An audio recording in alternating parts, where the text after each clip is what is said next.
radio for the masses. Headline edition, July 8, 1947. The Army Air Forces has announced that a flying disc has been found and is now in the possession of the Army. If the game is rigged, change the game. Game changer.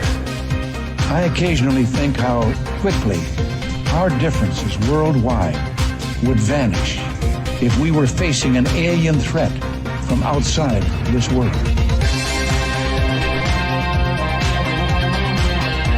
This is Fade to Black with your host, Jimmy Church, on the Game Changer Radio Network and KGRA, the Global Radio Alliance.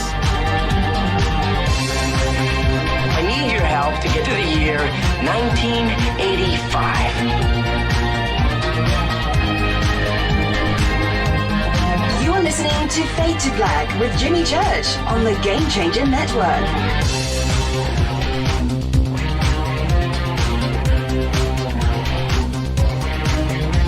Good evening, Fade to Black. Bespoke Radio.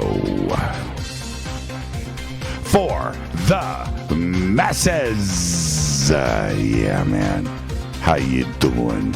Today's Tuesday, November 16th, 2021. 319 days into the new year. Only 46 days left.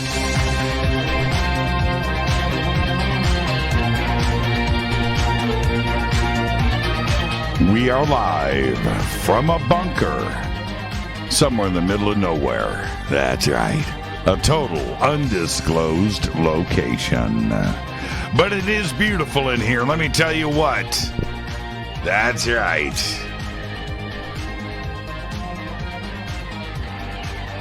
What? I'm watching the gifts. I can't get I would like to welcome everybody listening all around the world, all across the United States. Hither and thither, to and fro, back and forth, up and down, east and west, north and south, far and near.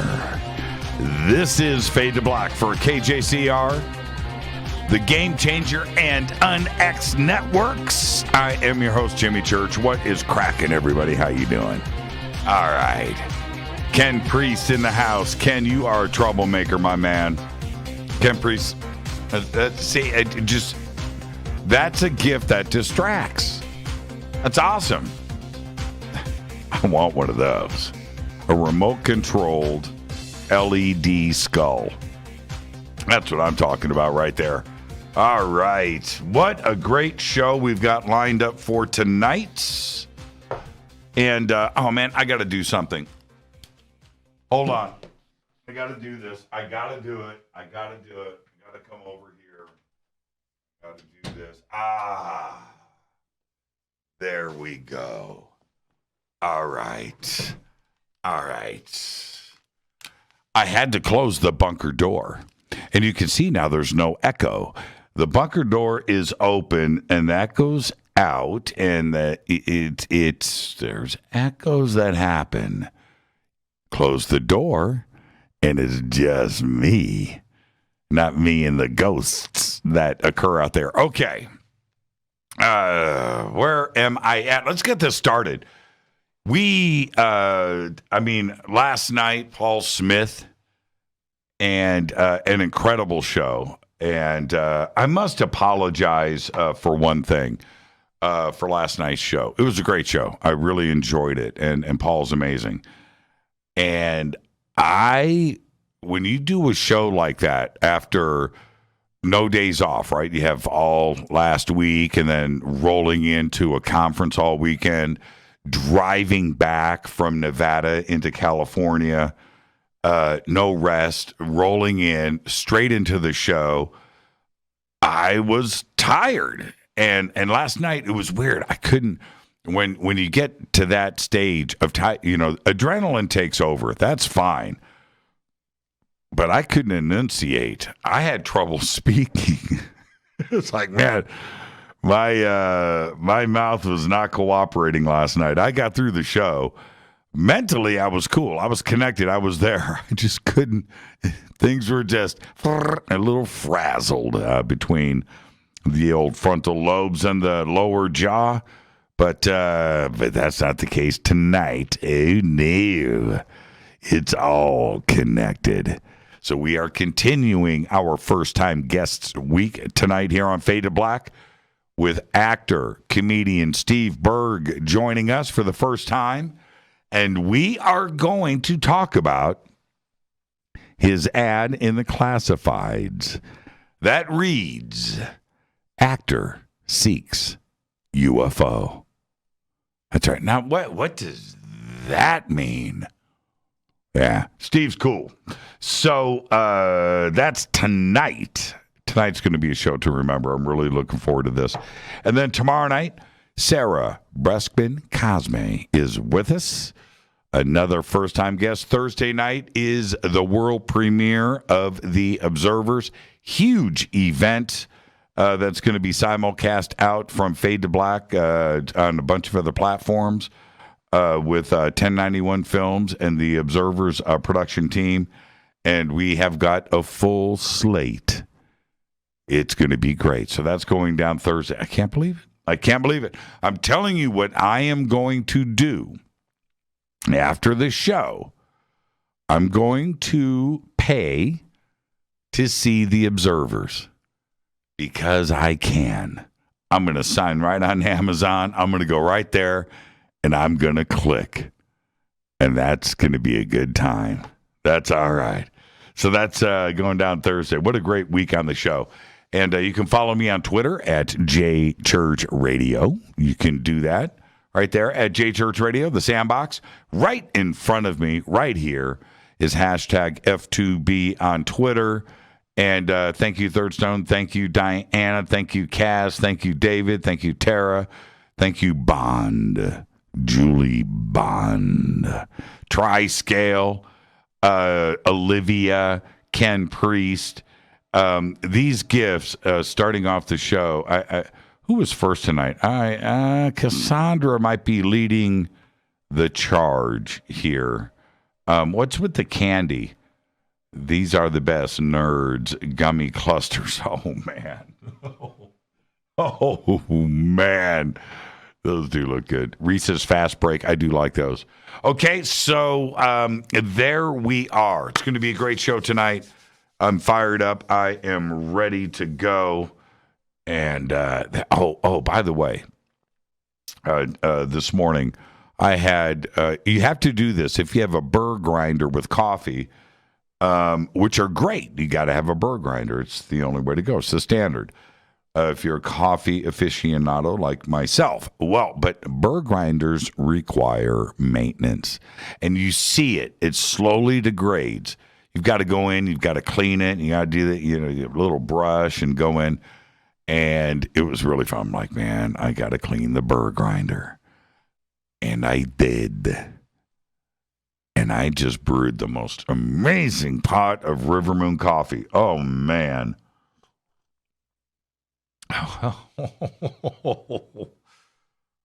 Oh, man. Okay. Coffee trumps everything. It does. It trumps this show right now. Trumps everything. Oh my God. You have to have. Do you get you know what I get offended by? Let me tell you what I get offended by is when somebody says, "Oh my gosh." That offends me. Right? Oh my God. OMG. Oh my God. That's what you meant to say. And when somebody catches themselves and, I got to be politically correct right now. And as the syllables come out, oh my God. Oosh. I said, gosh. I didn't say God. Did everybody hear that? That offends me more than saying God. Just don't say it at all. I mean, nobody really gives a crap, honestly, but that offends me. And it always comes from somebody, usually not all the time, but from somebody that has ego in play, and they just don't want to offend their fans. They don't want to. Oh, the cancel culture. I don't want to get I can't. I've got to. Oh, my gosh. That offends me. All right. Where am I? What does anybody know what I'm doing right now? Oh, my God. What is church talking about? I did it. Let's get to the breaking news. November's Leonid meteor shower is known for periodic storms of historic proportions. I love that. When shooting stars fall like rain. In 2021, this meteor shower is due to peak tomorrow morning, November 17th. But the moon is in a waxing gibbous phase. It will hang around most of the night, brightening the sky and washing out most of the meteors. Don't be bummed out. There will only be the briefest of intervals between the moonset and the onset of the morning dawn Wednesday morning. It's going to be raining meteors. So go out there and check it out. Now, check it. This is amazing. This is why I do the show right here. I got 2 stories about buds. An Adelaide penguin that washed up on a rocky New Zealand beach nearly 2,000 miles from its home in Antarctica last week has been released back into the wild. Nicknamed Pingu by the locals after a claymation children's cartoon, the disoriented bud was waddling around the beach at Birdling Flat on November 10th and was swiftly taken to the Christchurch Penguin Rehabilitation for treatment. Right. But not to be outdone. It's a feel-good story, right? Not to be outdone right here in the States. Another bud traveled 2,000 miles. It was a greater roadrunner, a species native to the southwestern United States, hitched a ride in the storage area of a moving van from Las Vegas all the way to Westbrook, Maine. Volunteers took the bird to Avion Haven, a bird rehabilitation facility right there in Maine. Do you release a roadrunner back into the wild? What do you do? Do you put it on a plane? Do you take it back to Las Vegas? Its family is tripping right now. Dad didn't come home last night. I wonder what's up. I'm going out for cigarettes. I'll be right back. Scorpions are in the news because scorpions that were flushed from their underground desert homes by recent storms have stung more than 500 people in Aswan, southern Egypt. Several days of hail, rainfall, and flooding in the region displaced scorpions from their burrows and swept them into close contact with people. The storms also destroyed buildings, washed out roads, uprooted trees, and cut off electricity. Yeah, I like to do feel-good stories on I don't know if scorpions attacking a town is that a feel-good story? Reminds me of Casey Kasem. Let's get the show cracking. Happy birthday to today, the one, the only, Missy Pyle. Missy Pyle today is 49. She played Liari in Galaxy Quest. You remember that? That scene in the limousine? Oh, that's one of the best. That's one of the best ever. Missy Pyle today, 49 years old. Maggie Gyllenhaal today, 43 years old. Lots of great stuff. She's a great actor. But the best is still Donnie Darko. Nickelbacks. Oh, no, I'm not going to do it again tonight. Our dead guy's birthday today is W.C. Handy. 1873 to 1958. Died at the age of 84. W.C. was a composer. He was a musician who was known as the father of the blues. William was one of the most influential songwriters in all of these United States and was the first to publish music in the blues form, thereby taking the blues to a new level of popularity. On March 28, 1958, W.C. died of pneumonia in New York City. Over 25,000 people attended his funeral, and another 150,000 gathered in the streets near the church to pay their respects. That's right. You go to Memphis, Beale Street, there's a bar there, W.C. Handy's. That's right. On this day in history, 1945, it went down. Operation Paperclip is officially launched, and the United States immediately ships 88 German scientists to America to assist in its production of rocket technology. That's right. Fader fact. Check this out. Fader fact. In 1924, a secret tunnel network was discovered underneath Washington, D.C. And they were actually dug by the Smithsonian Institute's entomologist, Harrison G. Dyer, who says he did it for exercise. Yeah, right.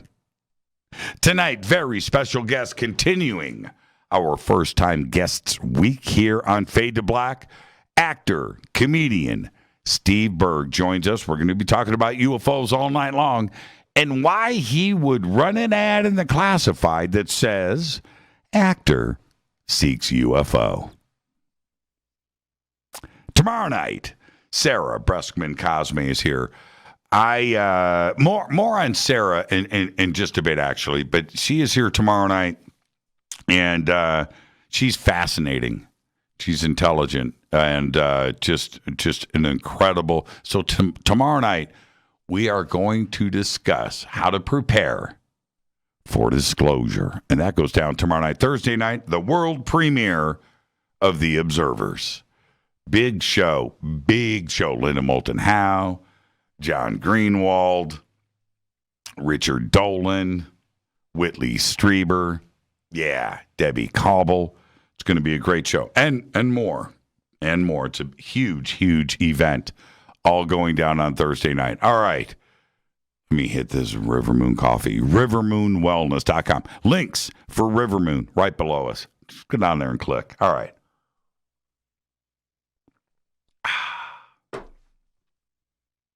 I like my coffee, Doc. I do. Like a Doc.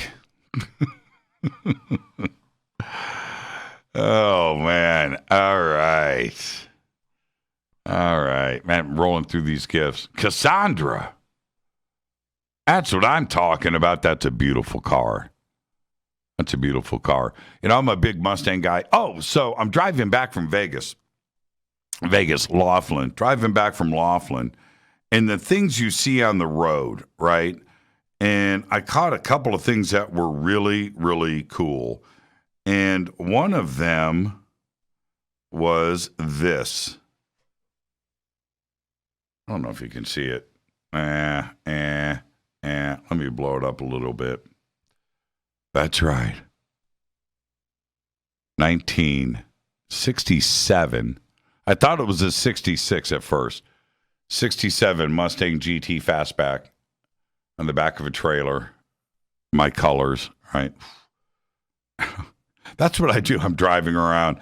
There's something else weird happened. I got to scroll back. I want to show everybody this pic because this was strange to see on the freeway. A military truck. You don't see this. There was two, actually. This is one. Carrying a helicopter down the freeway. And it's like some giant, it's like Marine One. Just huge, just rolling down the freeway in the middle of the desert. All right, where am I at? Yeah, feel good story, scorpions. I live in the desert. I haven't seen scorpions yet. Lots of lizards, lots of things, hummingbirds. I haven't seen any scorpions. That would mess me up. All right. Tonight we have Steve Berg. rivermooncoffee.com. Are we just a little too serious in the UFO community? Stay with me. And this weekend, Sunday night, I was on a panel hosted by Sid Goldberg. It was awesome. And I also did the Jimmy Church Variety Show. I did that on Friday night. 2 totally different experiences. And now we do the deep dive. Let me approach it this way. I feel that, and that includes this show. This show is just me. I'm very serious about the subject. I am very passionate about this subject. Getting into subjects and getting a guest on the show and my serious face is on. But there are moments of laughter, of joy every night on this show. Okay? You got the seriousness, you got the... And so the experience of doing that variety show, I chose, and I didn't tell anybody because I didn't want anybody to say, no, Church, you can't do that. I don't want to hear it. So I purposefully held back what I really wanted to do, which was be myself and have fun. I needed to lift everybody out of this world that we have been in, which includes a pandemic, and the UFO community and the seriousness of where we are right now, because it's all very serious. But let's escape from that for a moment. And for 90 minutes or so, it might have been 2 hours, let's run away from the world. And let's go edgy. Let's go. Let's do this. And now, I did it for me. And I thought to myself, if I can just get up on that stage and be myself and laugh, that everybody there would laugh along with me. And you know what? We did. And that doesn't happen within the UFO community too much.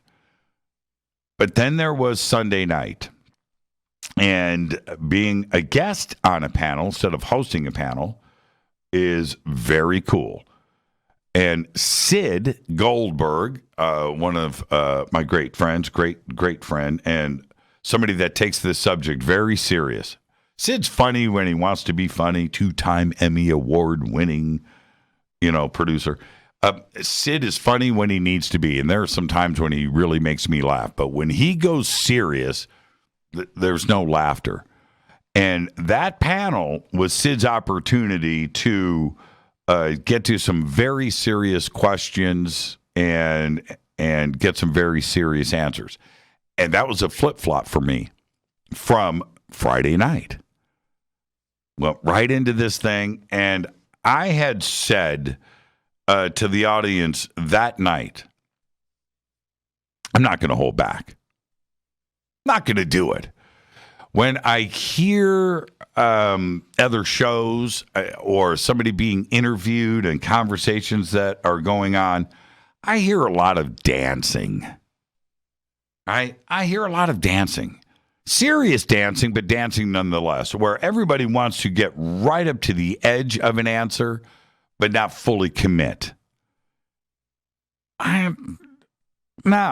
And for me, it's not that kind of party. So I didn't hold back.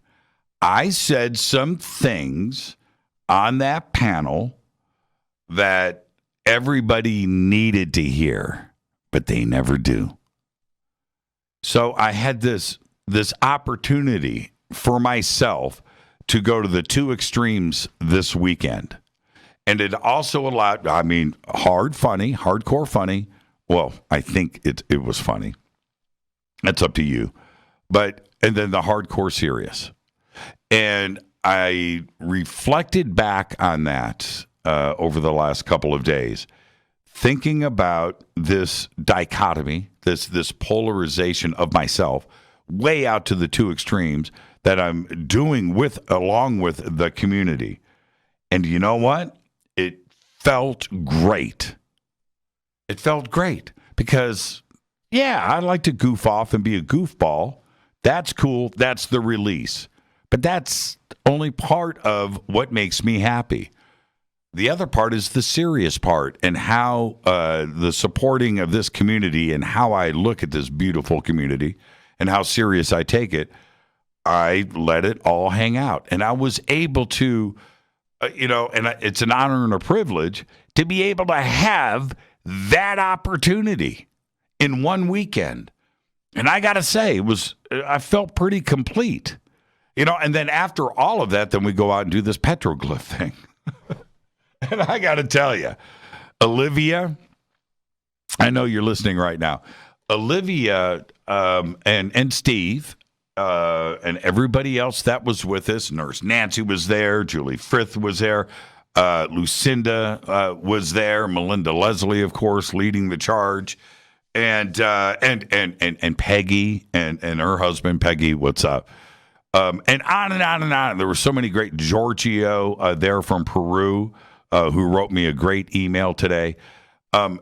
We capped the weekend with that event. And Steve has not shut up about it. I haven't shut up about it. Olivia hasn't shut up about it.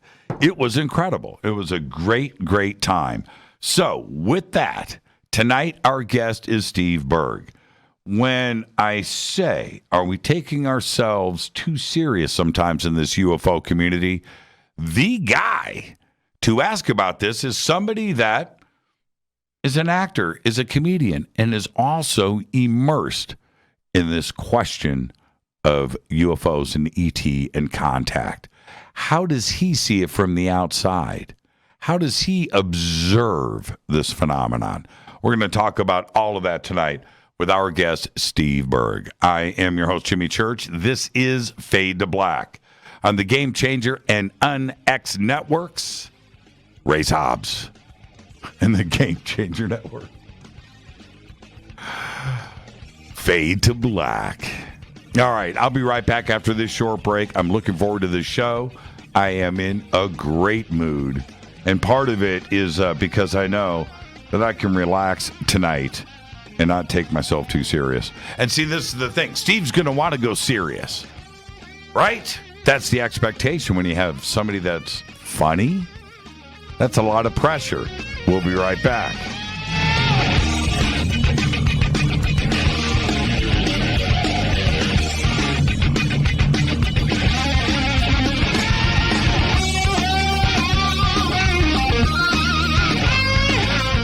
This is Nicole Church, daughter of you-know-who, and you're listening to Fade to Black on JimmyChurchRadio.com and the Game Changer Network. You're listening to Jimmy Church and Fade to Black on the X.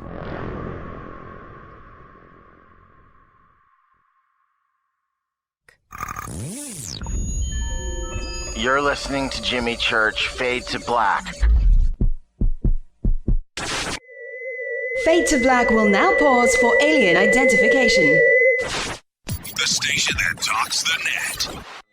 Introducing the Game Changer blend from River Moon Coffee that delivers a customized blend made specifically for the Fadernauts. If the game is rigged, change the game. It's a bolder cup with some bite. Game Changer is the coffee of choice for those that prefer an organic dark roast that is slightly lighter and milder, but it's still dark. With wild notes of pecans and chocolate with a rich, balanced, full-bodied cup that is roasted to perfection for a great coffee to start your day, as an after-dinner coffee or anywhere in between. Artisan, small batch roasted to perfection. USDA certified organic, all River Moon coffee is freshly roasted and packaged in the USA. Just go to rivermooncoffee.com or click on the banners over on our site and use the promo code F2B Blend for 15% off of your order today. rivermooncoffee.com. This This is the only way forward. This is Fade to Black. Make contact. This is Jimmy Church of Fade to Black, and you can get our podcast for just $2 per month. All you have to do is click on the podcast banner over at jimmychurchradio.com. Hi, folks.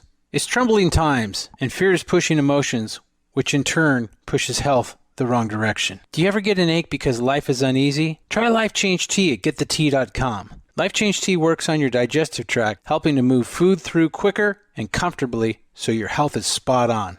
Life Change Tea may not help with world issues, but it will help with your digestive issues. A glass a day helps keep the intruders away. So, change your life today. Log on to getthetea.com. That's getthetea.com. If your health game is off, get on by ordering Life Change Tea. Getthetea.com. And while you're on our site, look around at the great non-GMO organic supplements. And if you're a sales shopper, go to our specials page and see what's for you.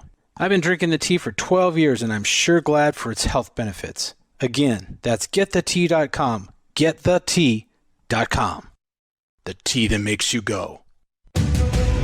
The new KUNXDB, the UNX Network, bringing you the best in paranormal programming in premium, high-definition streaming audio and video. Log on to the network at unxnetwork.com and check out the growing lineup of programs, including Jimmy Church, Whitley Strieber, Micah Hanks, and many more. Sign up for the free UNX newsletter, follow the UNX blog, or pick up the latest edition of the UNX magazine.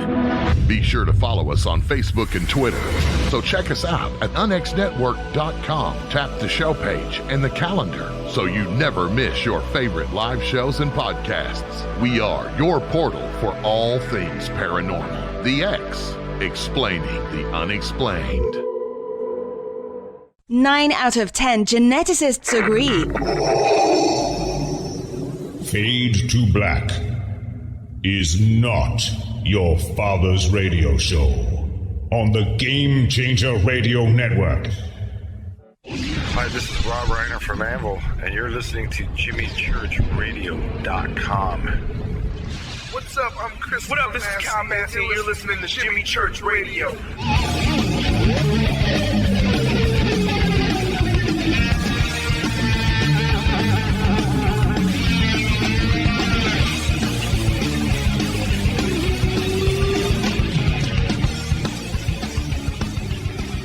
All right, welcome back. Fade to Black. I am your host, Jimmy Church. Tonight, Steve Berg is here, continuing our first-time guest week. Tomorrow night, Sarah Breskman-Cosme joins us. It's going to be great. Thursday night is another Fader night. No, it's the world premiere of The Observers, a huge event that's going down Thursday. But tonight, it's all about Steve Berg. He manages to do just that. He's here with us for the first time. We're going to talk about his career and how a comedian finds the UFO community and manages to wiggle his way in and hang out with us. We're going to talk about all of that. Steve's an actor, comedian, improviser, who was most recently the DJ voice in the TV series Hoops. His credits also include recurring roles on NBC's The Good Place. I have binged that friggin' series 5 times, 5 seasons. Anyway, ABC's The Goldbergs, Comedy Central's Idiotsitter, and BET's The Comedy Get Down. In addition, he was a regular on the Fox television series WTF, I almost said it, WTF America, produced by Ron Howard and Brian Grazer. And here's the deal. I'm going to get straight to it tonight and say, Steve Berg, welcome to Fade to Black. Well, thank you for having me, sir. And here's the deal. You get the first-time guest disclaimer. Okay. Yeah. Which is this, Steve. It's just you and I sitting on my couch having a conversation as friends. And where that conversation starts, it starts. Where it ends. But we're going to end as friends. Oh. I like starting off with sweet sentiment like that. It's welcoming. Well, see, here's the deal. Do you feel pressure to be funny all the time? Not really. I mean, like when I'm being paid to be funny, yes, I feel intense, crushing pressure that makes me lose sleep. But in day-to-day life, I mean, like, I'm not like in a weird way. Like, I love comedy and I adore it, but like, I'm not like probably like I don't watch SNL and I don't like consume that much comedy. I consume really dark, serious stuff. Well, okay, and you know what? That was actually one of my questions, and I'm glad that you telepathically rolled into that, because what do you do if you're in your funny game all the time? Like for me, I enjoy comedies, I do, but I like docuseries like The Sons of Sam, right? Yeah. Right? Yeah, I know. Me too. So you go down that road. Yeah, I mean, like I like you said, like docuseries is probably like what I watch on TV the most. Something like that. I like to, if I'm watching TV, I like to learn a little something. Right. I do the same thing. But here's the next point, and especially with you, it's great to have an interest in this subject. I love it. Come on in. You were breaking bread with the Fadernauts now for 3 or 4 nights in a row, and to be embraced into that community and into this family is a cool thing. Yeah, man. Right? But there's a lot of intelligence at that table, and there were things that you were saying, and I sat back and said, dude is up to his neck in the rabbit hole and can't get out of it. Yeah. I'm not wrong, am I? No, you're really not. And it goes back to like, I was one of those, like, I've never had an experience, which I like told you, many people at this conference this weekend did. And I've never had anything weird to me yet. I've put myself in those positions. But for some reason, as a little kid, I was like, really devouring UFO books and like books about ghosts, Bigfoot, John Keel books and stuff like that. And I never looked back. It's like, to me, it's always shocking when people aren't super into this stuff. You know what I mean? And like, it's just so fascinating. Yeah, that's right. And do you feel now that you saw one side of the UFO community, which is the Fadernauts, and we like to have a good time. We take the subject serious. For sure. But we like to have a good time. Do you feel that as an observer outside of the UFO community for such a long time, that sometimes we just take ourselves just a bit too serious? Well, I think, yeah, I do. And you and I kind of just talked about that a little bit. And like, the thing is, I take the subject as serious as anyone as I've ever met for real, but it is funny what we're talking about. Contactee stories are funny. There's some ghost stories that really make me laugh because, this phenomenon, whatever it is kind of a trickster, and tricksters are funny, So I just feel like it's like if you take every aspect of it so seriously, I mean, I don't know, that seems exhausting, right? That's why some parts of the UFO community I don't get as excited about as others. I really like the high strangeness, weird aspect of this stuff because that will always be just so fascinating to me. And you and I were talking before the show, and I needed some data on SCTV. Okay? Yeah. I needed some data. And I'm just going to show everybody how serious I am with what I am about to say. All right? I needed data on SCTV right there. At 5:58 p.m., 1 hour before the show, I'm calling Richard Dolan. Richard Dolan, Mr. Serious, right? Mr. Historian, Mr. Black and White Pragmatic, knows more about Eugene Levy than Eugene Levy and his family. Right? He studies, and Richard's a very funny guy, but his escape is comedies and specifically SCTV. And I just think we need more of that in the UFO community. I'm not talking about we got to do stand-up at a UFO conference. Well, no. Maybe that's not a bad idea. Although I think you and I should probably do a two-man show at some point. Oh, dude. You know what? But we should. try to, just get things loosened up a little bit. But so you and I did do a little improv on Friday night, and what I enjoyed is you and I went right to the edge of funny. We went right to the edge to non-funny, right? Yeah. Very, very quickly. But I loved that moment, that knife edge thing that comes with improvisation, right? And where people need to just step back and not take things so, like Dave Chappelle, who pushes it, or others, right? Yeah. Sam Kinison, and where these comedians, great Richard Pryor, took it to the edge, to the very edge, and force people to take a look at themselves and maybe laugh a little on the journey.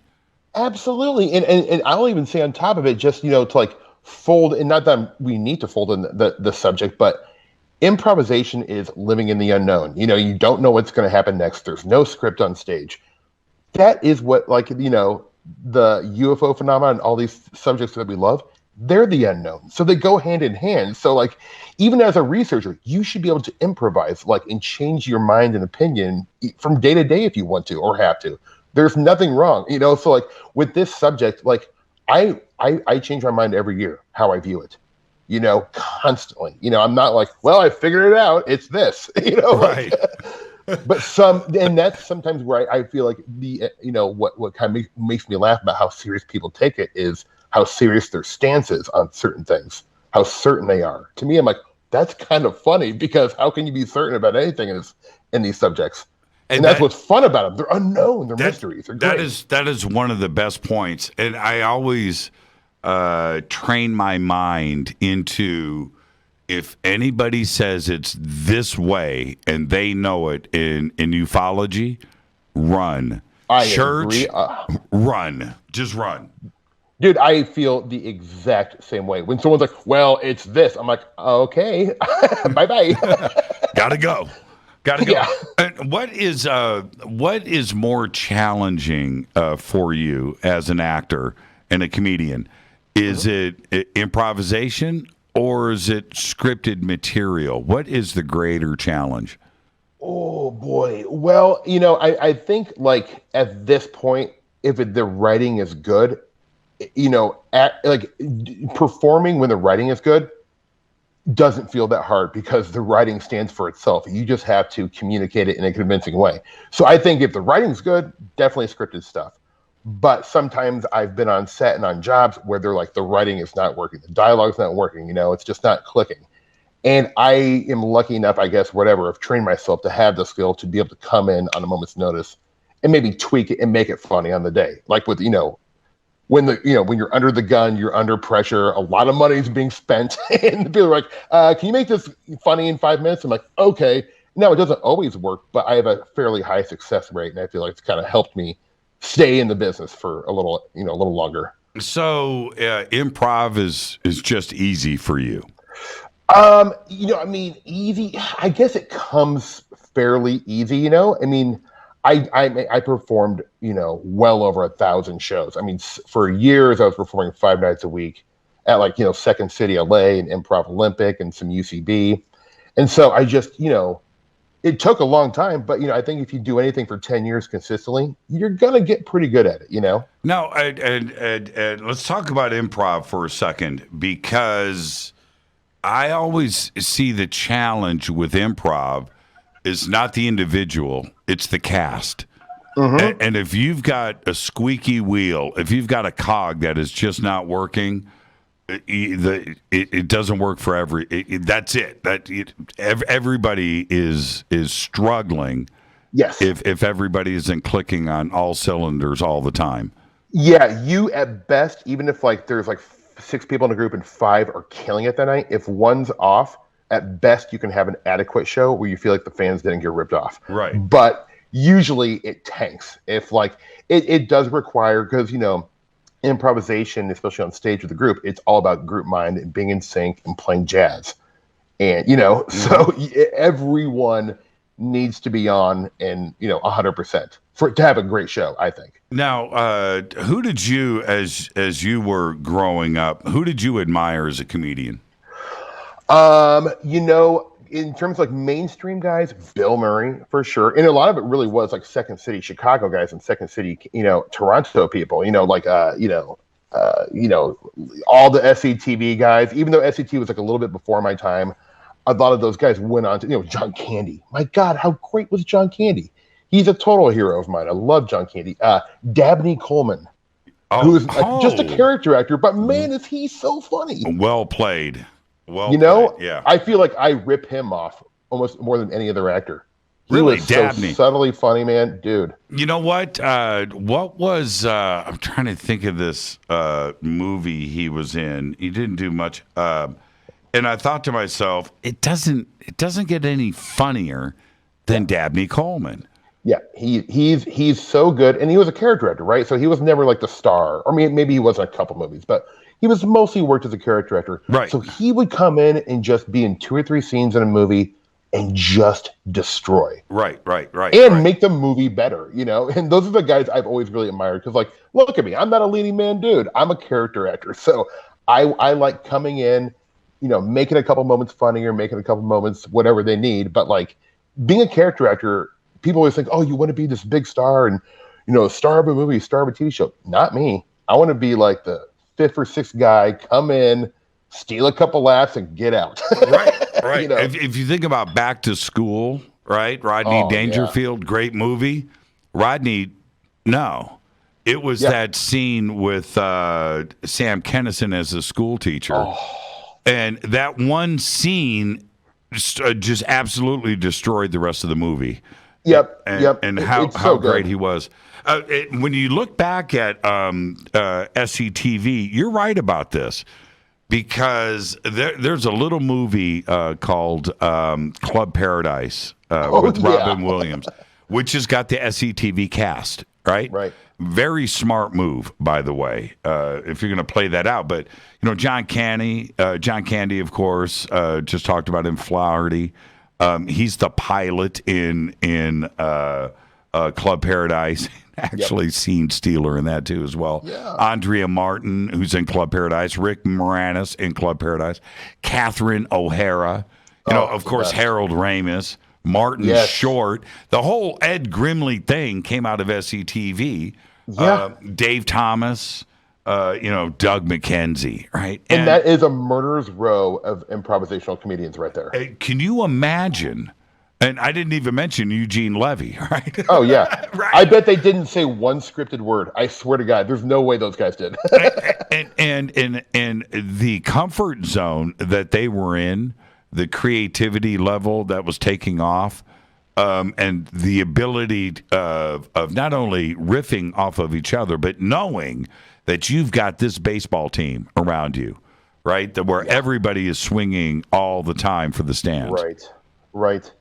And I mean, and those guys, I mean, obviously, look at what they went on to do. They were such anchors in almost everything they were in. Yeah. It's like, I bet on the day there's so many times where the script wasn't working on a John Candy movie. And then he's like, all right, don't worry, I got this. And just, leveled it. And the writers, got to look really good. And John Candy got to look really good. Everyone won. Yeah. But that's what those guys could do, Yeah. There's no question about it. And now switching this back over though to UFOs. Yeah. And there's a method to my madness. If you are with your friends, right. You're on the set for Comedy Central. Right. Is this a subject that is funny to you guys? Is it something that you guys talk about, or does it go into serious mode? I will sort of in a self-deprecating way, be like, it's funny. I'll be on set and I'll literally be reading like a John Keel book or a Jacques Vallée book. And people are like, what is that? And then I'll explain to it in the self-deprecating way. I'll pretend like I'm some true believer. It's like, no, I was abducted and this is, I'm doing research for me. And so I'll kind of go into a bit like that. But then I'll be serious and kind of go, well, have you ever seen anything or experienced something? And I'm not joking. I swear to God, Jimmy, because I've been asking friends, if you've known me for more than 5 minutes, I'm going to ask you if you've had a paranormal experience. And I swear to God, half the people I ask say yes. And then all of a sudden they're like, well, you know what, actually, after my grandma died, you know, and then people start telling me. So like, I have like almost this weird reputation. Like, I mean, it's not like a thing that people who don't know me know, but like, if you know me, people will come up to me and talk to me about this stuff because I'm not funny. I'm very serious when it comes to this stuff. And I love to learn from people who experience this stuff, because I feel like the more I hear, the more, you know, I think witness testimony is wonderful. Even though it's anecdotal, I think it's very important. It's some of the best data we can actually collect, I think. And I love these stories. They help me understand it so much more. I'm just going to let everybody know that Steve and I are sitting in the audience, and we're watching a presentation going on stage. I think it was Jacques Vallée, actually. It was. And so Steve's sitting next to me. Somebody was in between us, but anyway, Steve is 3 seats over. I kept looking at him going, let's go. He's like, no, dude, no, no, I'm staying right here. Yeah. And I tried to get you out of there for about 25 minutes. Yeah. You wanted to go have a quick cocktail. And I was like, I'll meet you there. But my, you know, I don't know if you I can't impress upon you enough. If you talked to me a week ago, if you could say, if you could meet anyone in the world, who would it be? And I would tell you Jacques Vallée. He is it for me. There's 2 people in this world I revere more than anything in the world. It's Jacques Vallée and David Lynch. And luckily I've got to shake both their hands, but shaking Jacques Vallée's hand, I swear to God, I felt like I had not a bad experience. That guy to me is the end all be all, man. I worship him. And then it went down. So after this amazing weekend, and I find out that you hadn't had a UFO experience yet, I said, okay, I've got an empty seat in the Fade to Black Jeep. You want to go sky watching with us? Yes, please. Yes, please. And we go and do this. But and the sky watching part was fun. That meteor or whatever the ISS re-entering the atmosphere. I've done a lot of things, but I've never seen anything like that. That was pretty cool. But we went spelunking. We went and saw petroglyphs. How did that affect you? Oh my God. And I mean, I told you this, and I think you agree. This is an all-timer for me. Okay. Like, real quick, we went out there, right? And we had heard Daniel, who we were with, you know, and he's pretty hip to all this stuff.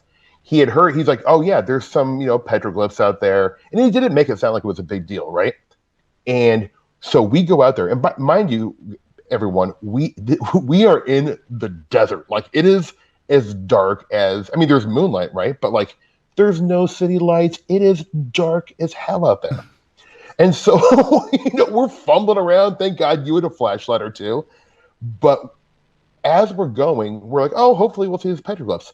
People start shining their flashlights, and all of a sudden we're like, wait, what? Oh my God. There's giant panels of like the most ornate, beautiful petroglyphs. Very unique looking too, I think, for North America. Compared to like, you know, Mesa Verde and Chaco Hills, some of the other ones I've seen. These look totally different to me. And they were everywhere. They were all over the place. And we were just absolutely dumbfounded. I mean, none of us expected that. And it felt like a true mystery, because this is like open to the public. We were on public land. We were stumbling. I felt like we were in the Goonies, you know, like we were on an adventure. And it was just thrilling, absolutely thrilling to me. And the ability, the chance, the opportunity to just point a flashlight in this canyon on a wall and see something else, it was like endless. Yeah. That was the crazy part for me. It was just like everywhere you looked was another part of this story that was being told to us.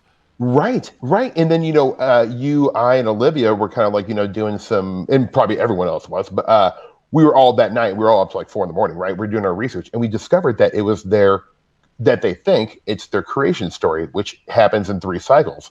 Starts off as gods walk the earth, then half animal, half humans walk the earth, then man walked the earth. And that's what these pictographs were that was the narrative they were telling. And I'm like, that is so cool. Like there was a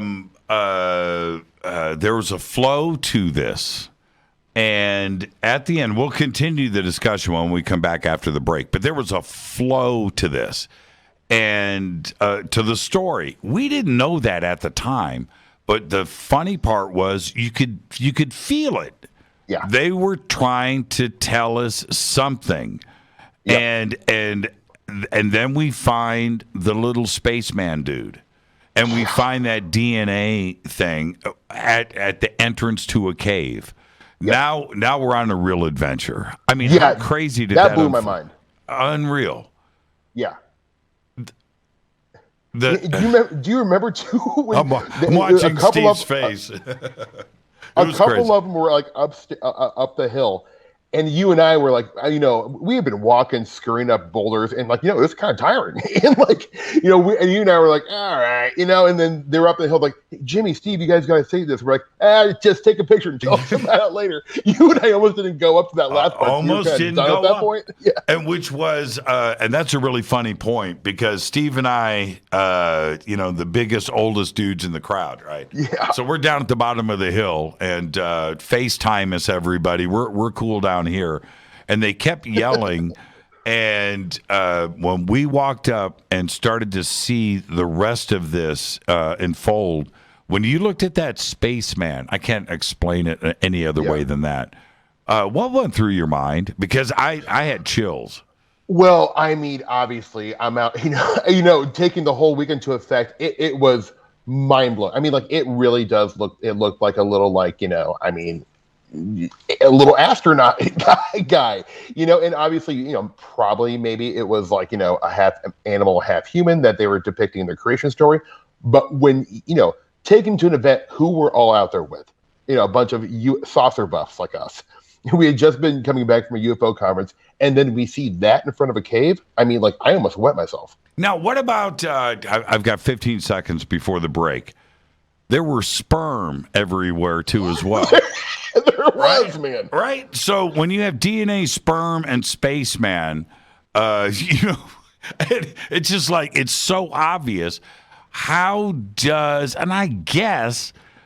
somebody 2,000 years ago depict stuff like that? I don't know. And then, I mean, even along with the sperm, there was Mike, who's like, into nanotechnology. He's like a genius guy, pulls out his phone. He's like, look at this. And he's like, I'm like, what is that? He's like, this is the mitochondria.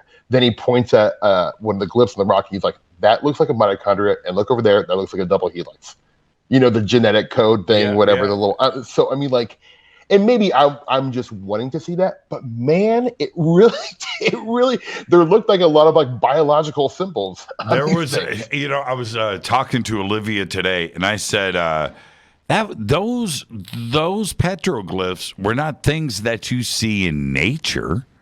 No, right? It's not leaves and trees and goats and bears. I didn't think so. No, it was something else going on. It was just incredible. Let's take our break right here. This is Fade to Black. Our guest tonight, Steve Berg. We've got a lot to talk about. And I want to talk more about this little petroglyph expedition because it was extraordinary. It was a game changer for me.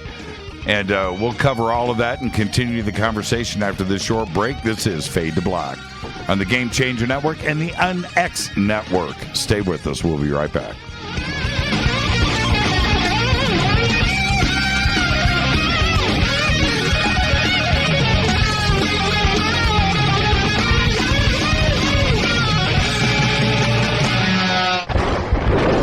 This is Fade to Black with Jimmy Church on the Game Changer Radio Network. Your 1 million gigawatt paranormal powerhouse, KUNX-DB, The X.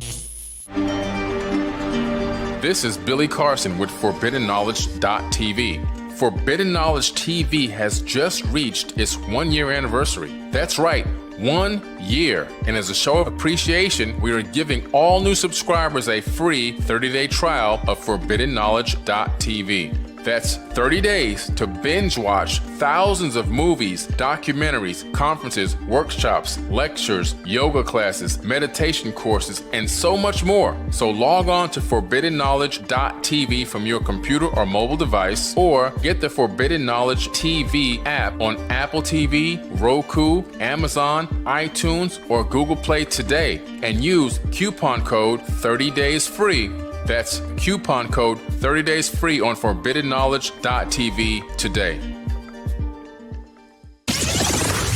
Because you never got that pony you always wanted. Damn it. Jimmy Church and Fade to Black on the Game Changer Network.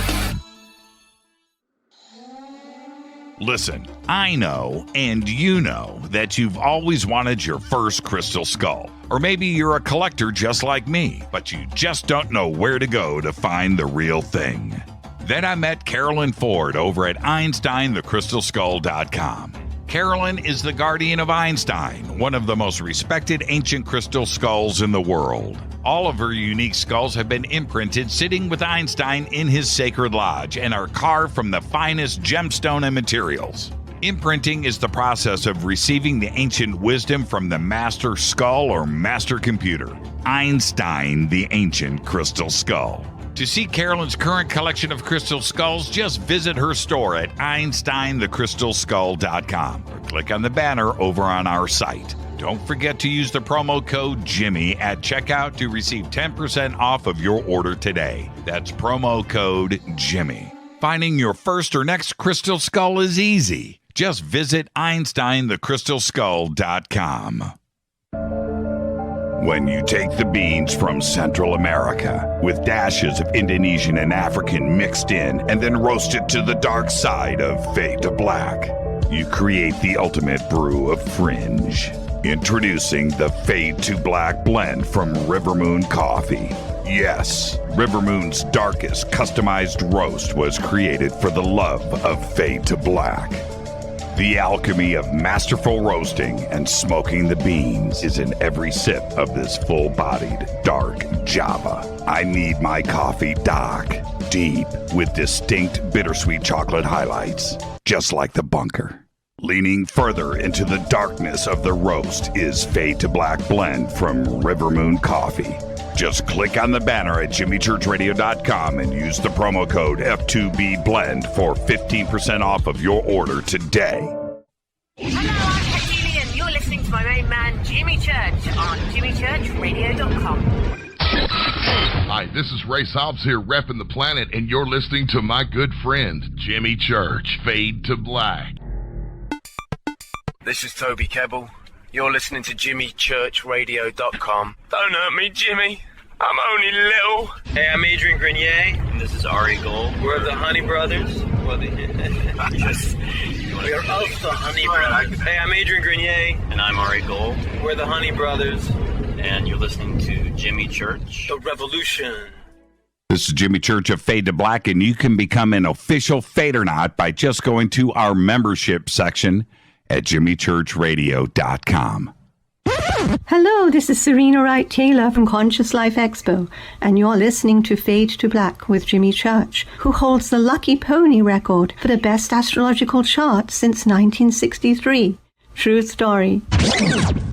This is Micah Hanks of the Gralien Report, and you're listening to Jimmy Church on Fade to Black.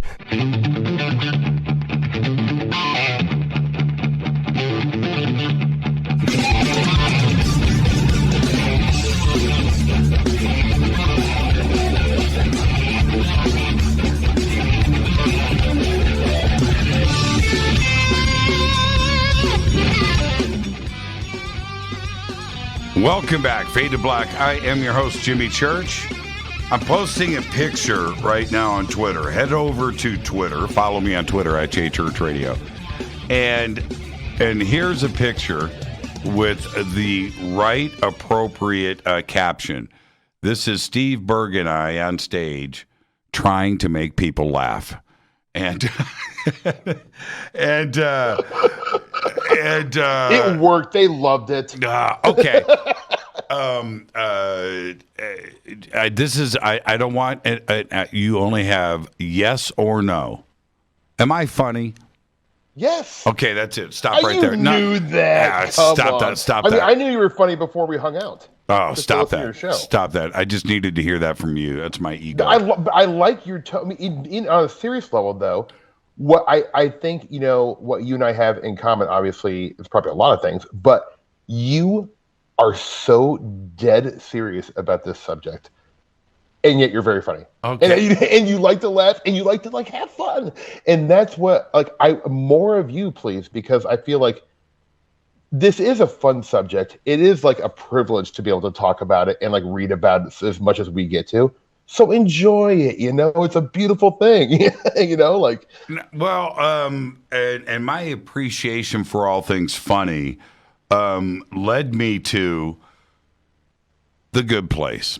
Now, cool. I just want to talk about this briefly. I've watched you wiggle your way into the UFO community. Well done. Mission accomplished.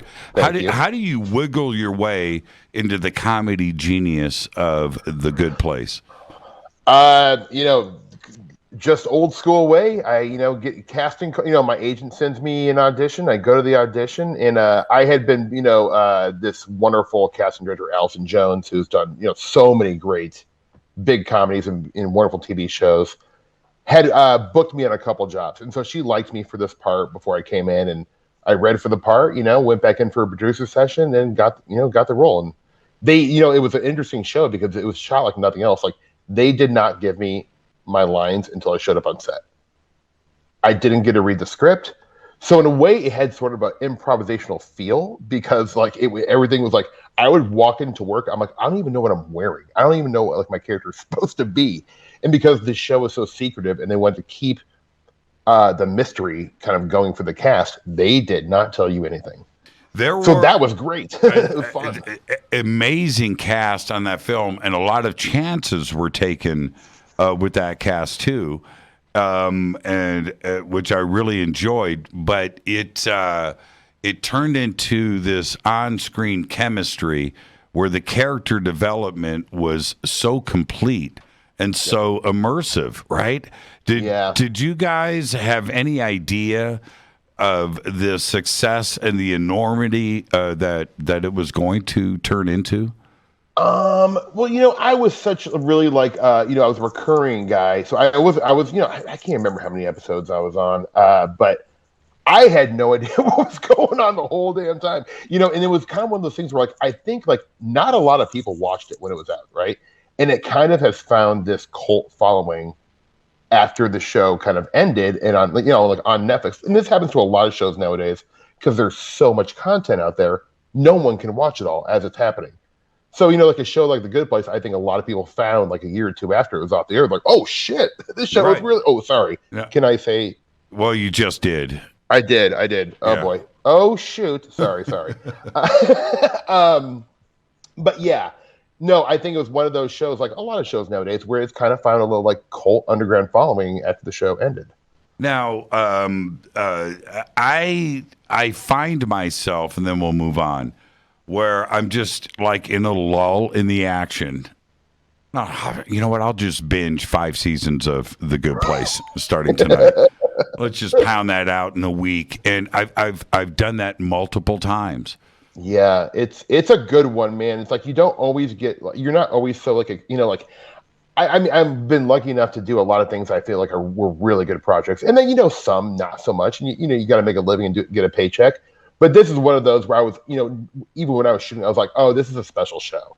Even though I'm a very minor character in it, I'm really proud and happy and super psyched to be on something so high quality. Mike Schur, he was the guy behind Parks and Rec and, The Office. So I'm there's a high likelihood this show is going to be good. I knew that, but I think this was a real special show and a risky show for network TV, I think. Oh, totally risky show. And that's the thing, though. I think that was the success. The cult issue with it, the cult following, this thing that has happened since then is well-deserved because it's a show that took chances. I mean, completely original. I mean, completely from the word go. Yeah, and, being a musician yourself, it's and art is almost only good when chances are taken, in my opinion. aren't like, even like the paranormal. When you're playing it safe and doing what everyone else is doing, you're spinning in circles. But when you take a chance on even a new thought experiment or just like a new way to write a script, I think it may not always work, but when it works, it's going to work in a big way, and people will remember it, and it'll be important. Now, in your research in this deep dive that your life has taken into ufology, take me through your mindset when you think about this enigma. Right. What's the one case that continues to just blow your mind? Oh, God, that is such a great question. Well, I love the Socorro case, right? I think that's fantastic. I have a special fondness for the Herbert Schirmer case, 1967, of the police officer who had one of the first not one of the first, I shouldn't say that, not at all, that's not true. But he had kind of one of the more modern contactee experiences.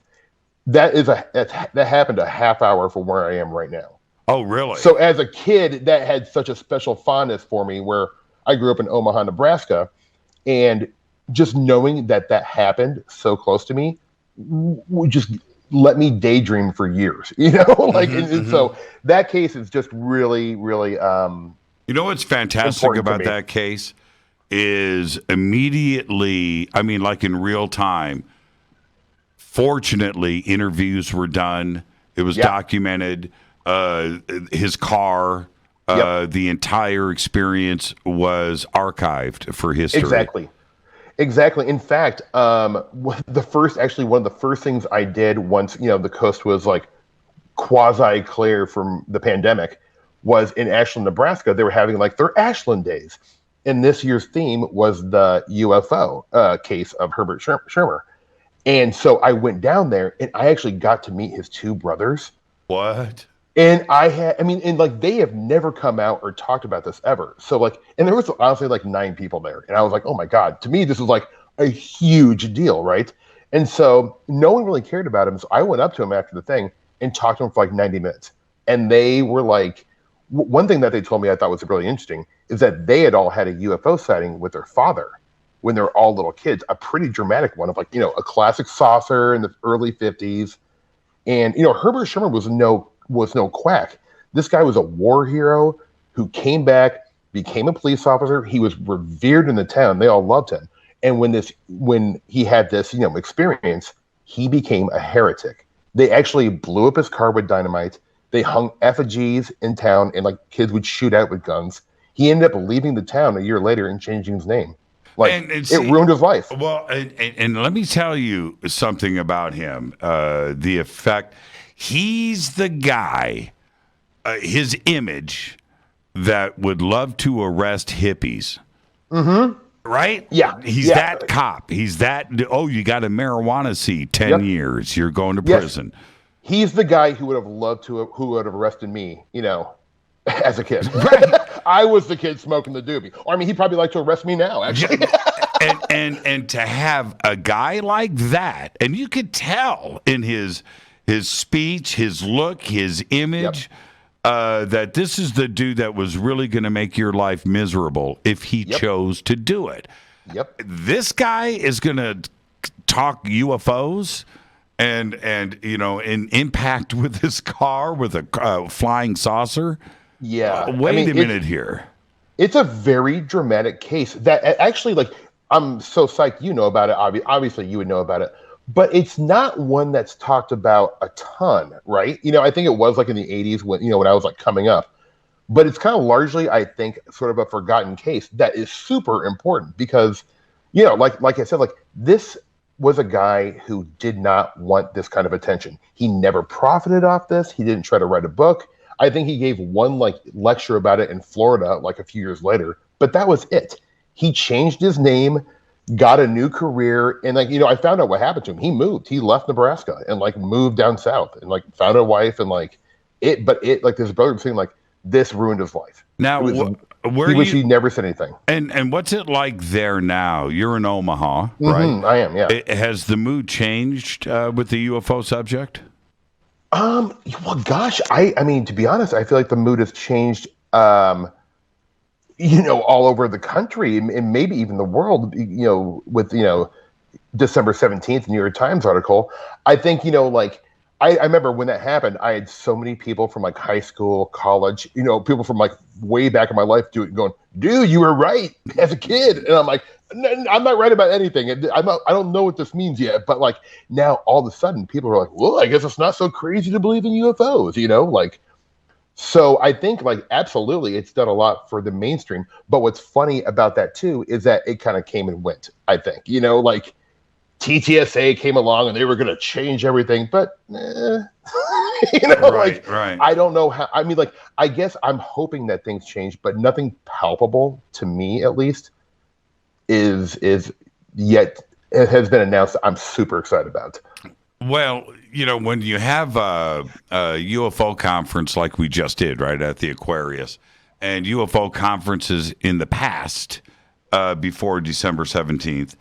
The hotel staff is probably saying, oh, man, we got the crazy UFO people here for a week. Oh, man, here we go. It's not that kind of party now. No.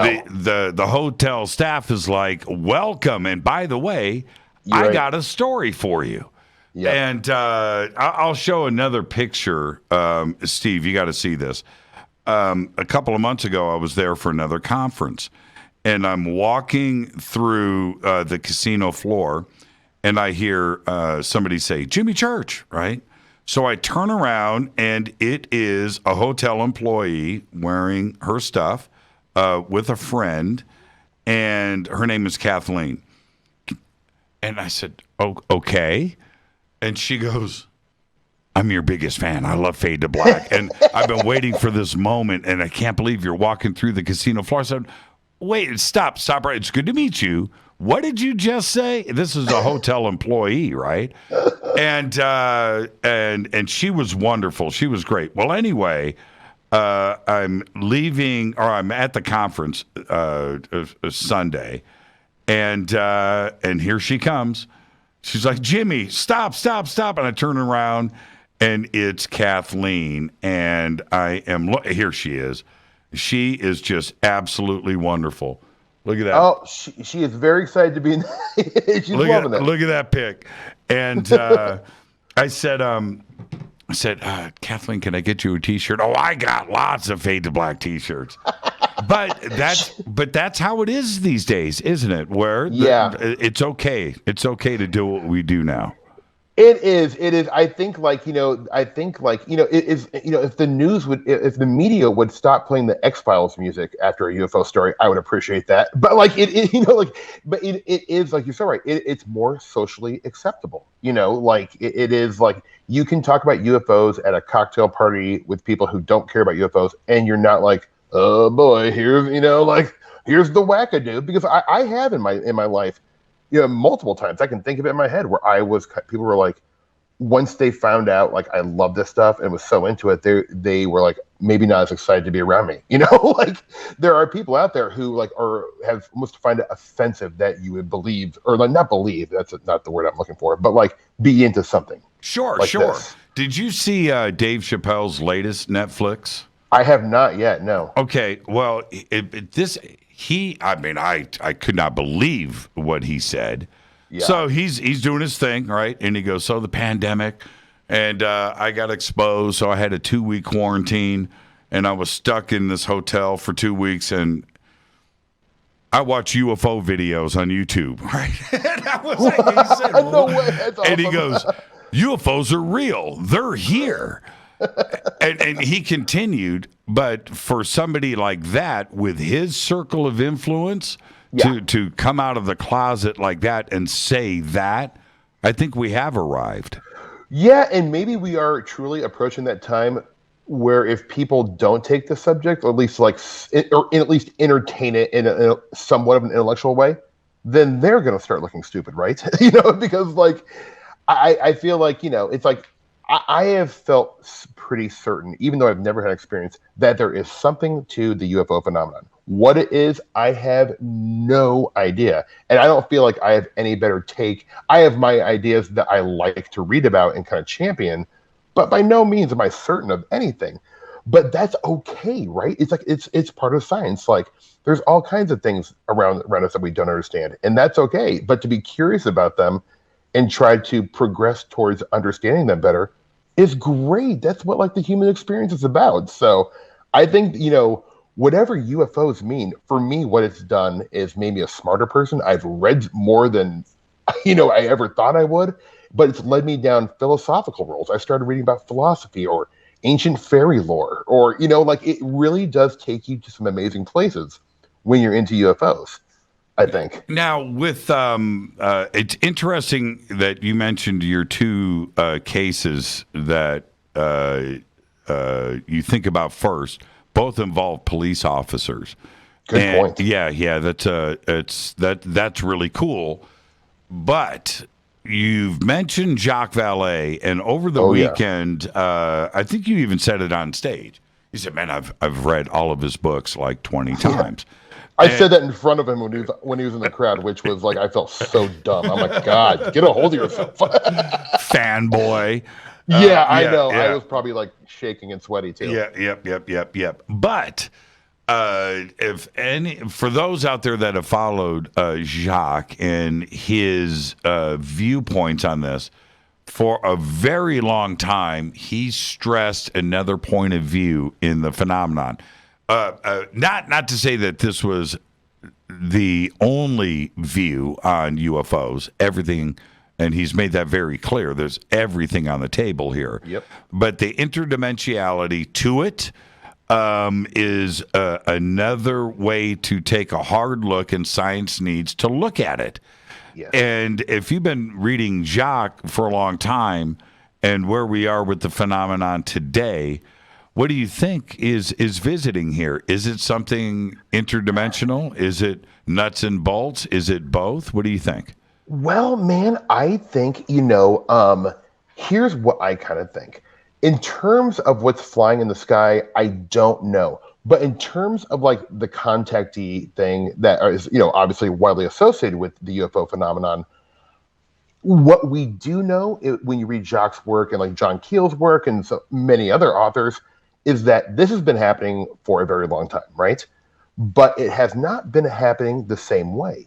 Way back in before pre-Catholicism in Ireland, when the Celtic faith was so strong, the fairy faith was like a pretty accepted thing, and people would have these experiences with the fae folk that are exactly what UFO contactees report, right?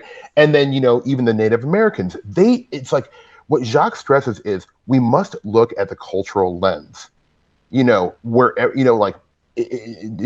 what era it was, they're going to see it differently. In the 1800s in Omaha, there was like hundreds of people who saw a flying dirigible in 1897, right? And this was going all over the Midwest, but it was a flying wooden ship.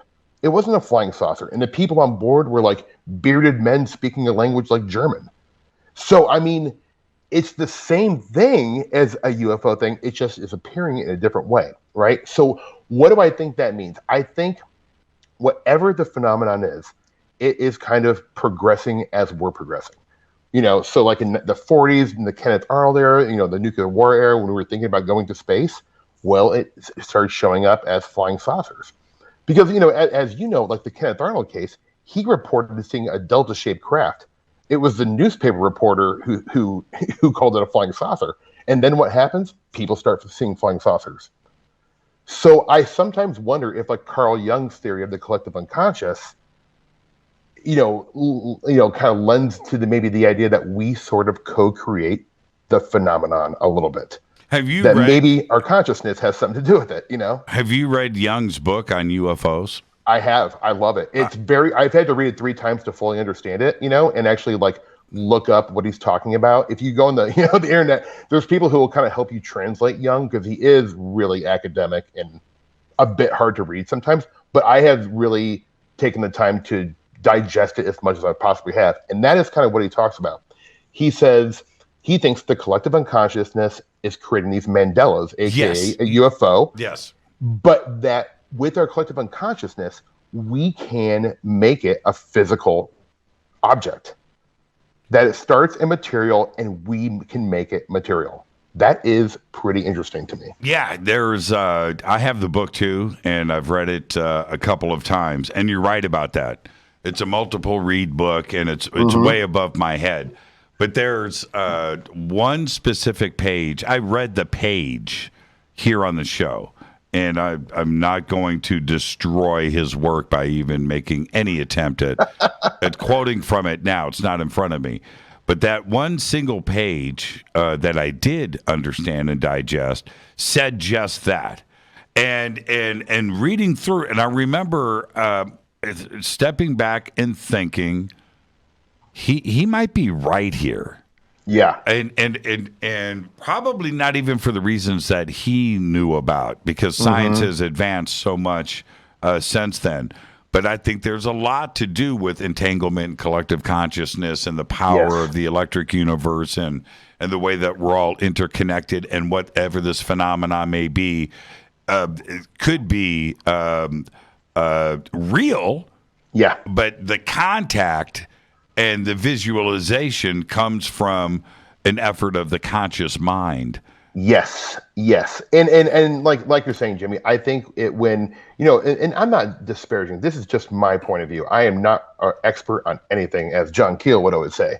I just think if you're only looking at one avenue with this subject or any subject in the paranormal, even Bigfoot, I love Bigfoot. But I'm more of the opinion now that it's a paranormal thing, and I don't have evidence of that. That's just what excites me right now.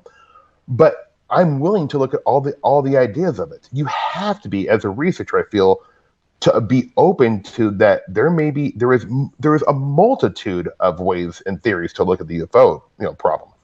It has to be.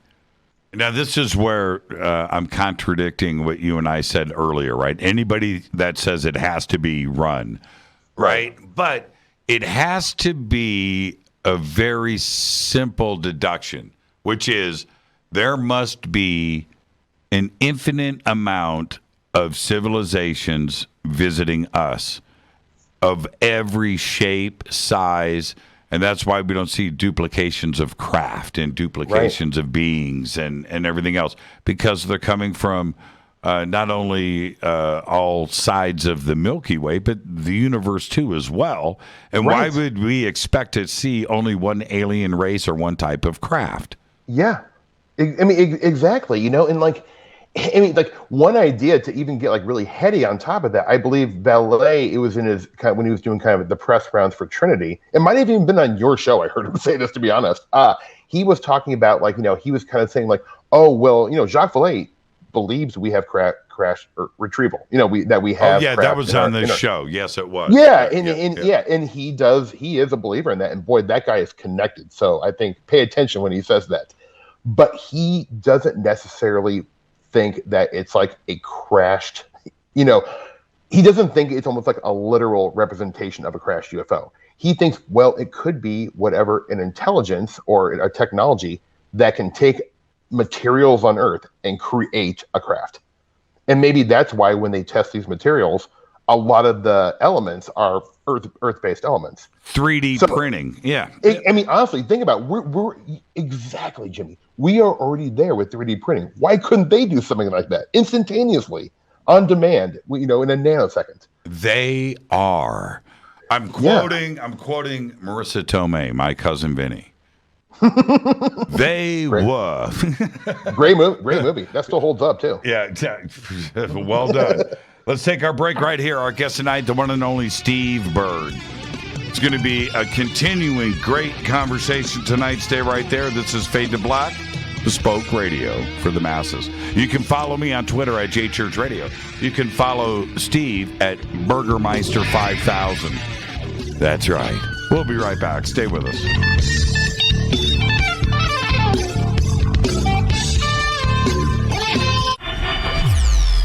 You're listening to Jimmy Church and Fade to Black on the X.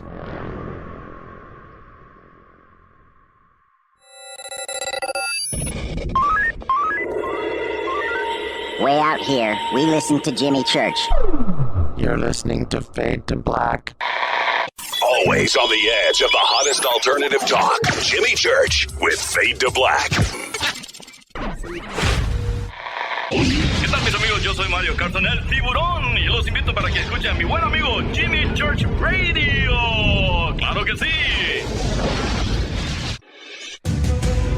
The new KUNXDB, the UNX Network, bringing you the best in paranormal programming in premium high-definition streaming audio and video. Log on to the network at unxnetwork.com and check out the growing lineup of programs, including Jimmy Church, Whitley Strieber, Micah Hanks, and many more. Sign up for the free UNX newsletter, follow the UNX blog, or pick up the latest edition of the UNX magazine. Be sure to follow us on Facebook and Twitter. So check us out at unxnetwork.com. Tap the show page and the calendar so you never miss your favorite live shows and podcasts. We are your portal for all things paranormal. The X, explaining the unexplained. Fade or not, when you think about the future of our country and where we're headed, do you wonder about the food supply? I do. Disruptions in the food supply chain could be disastrous, and they usually occur with little warning. That's why the smartest thing you can do today is to stockpile emergency food, water, and other essentials. I personally recommend My Patriot Supply. They're the nation's largest emergency preparedness company, serving millions of customers for more than a decade. In fact, they're the only source my family trusts for our preparedness plan. You should too.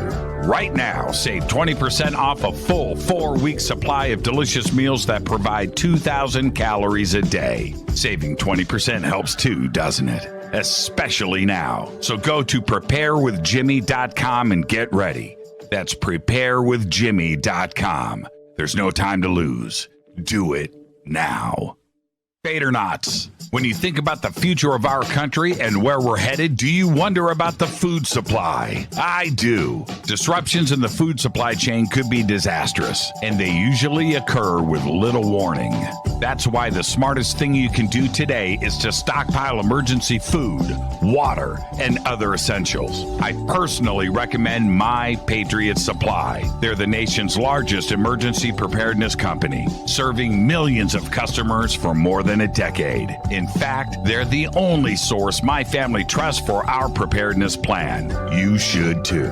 Right now, save 20% off a full 4-week supply of delicious meals that provide 2,000 calories a day. Saving 20% helps too, doesn't it? Especially now. So go to preparewithjimmy.com and get ready.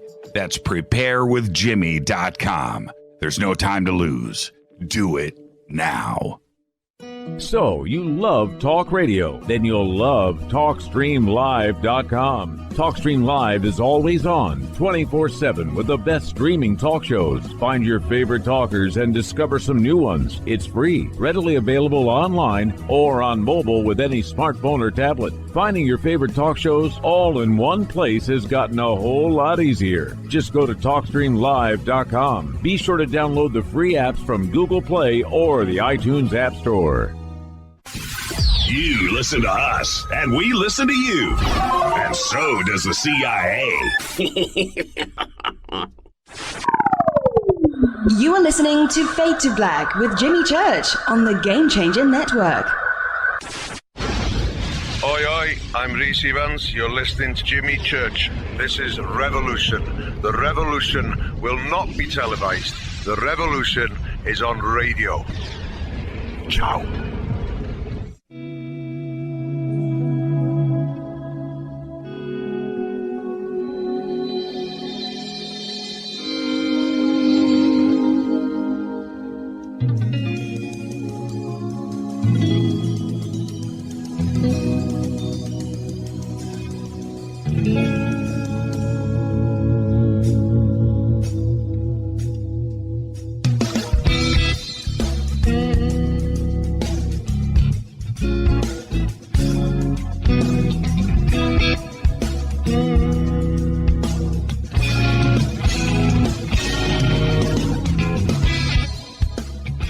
Welcome back. Fade to Black. I'm your host, Jimmy Church.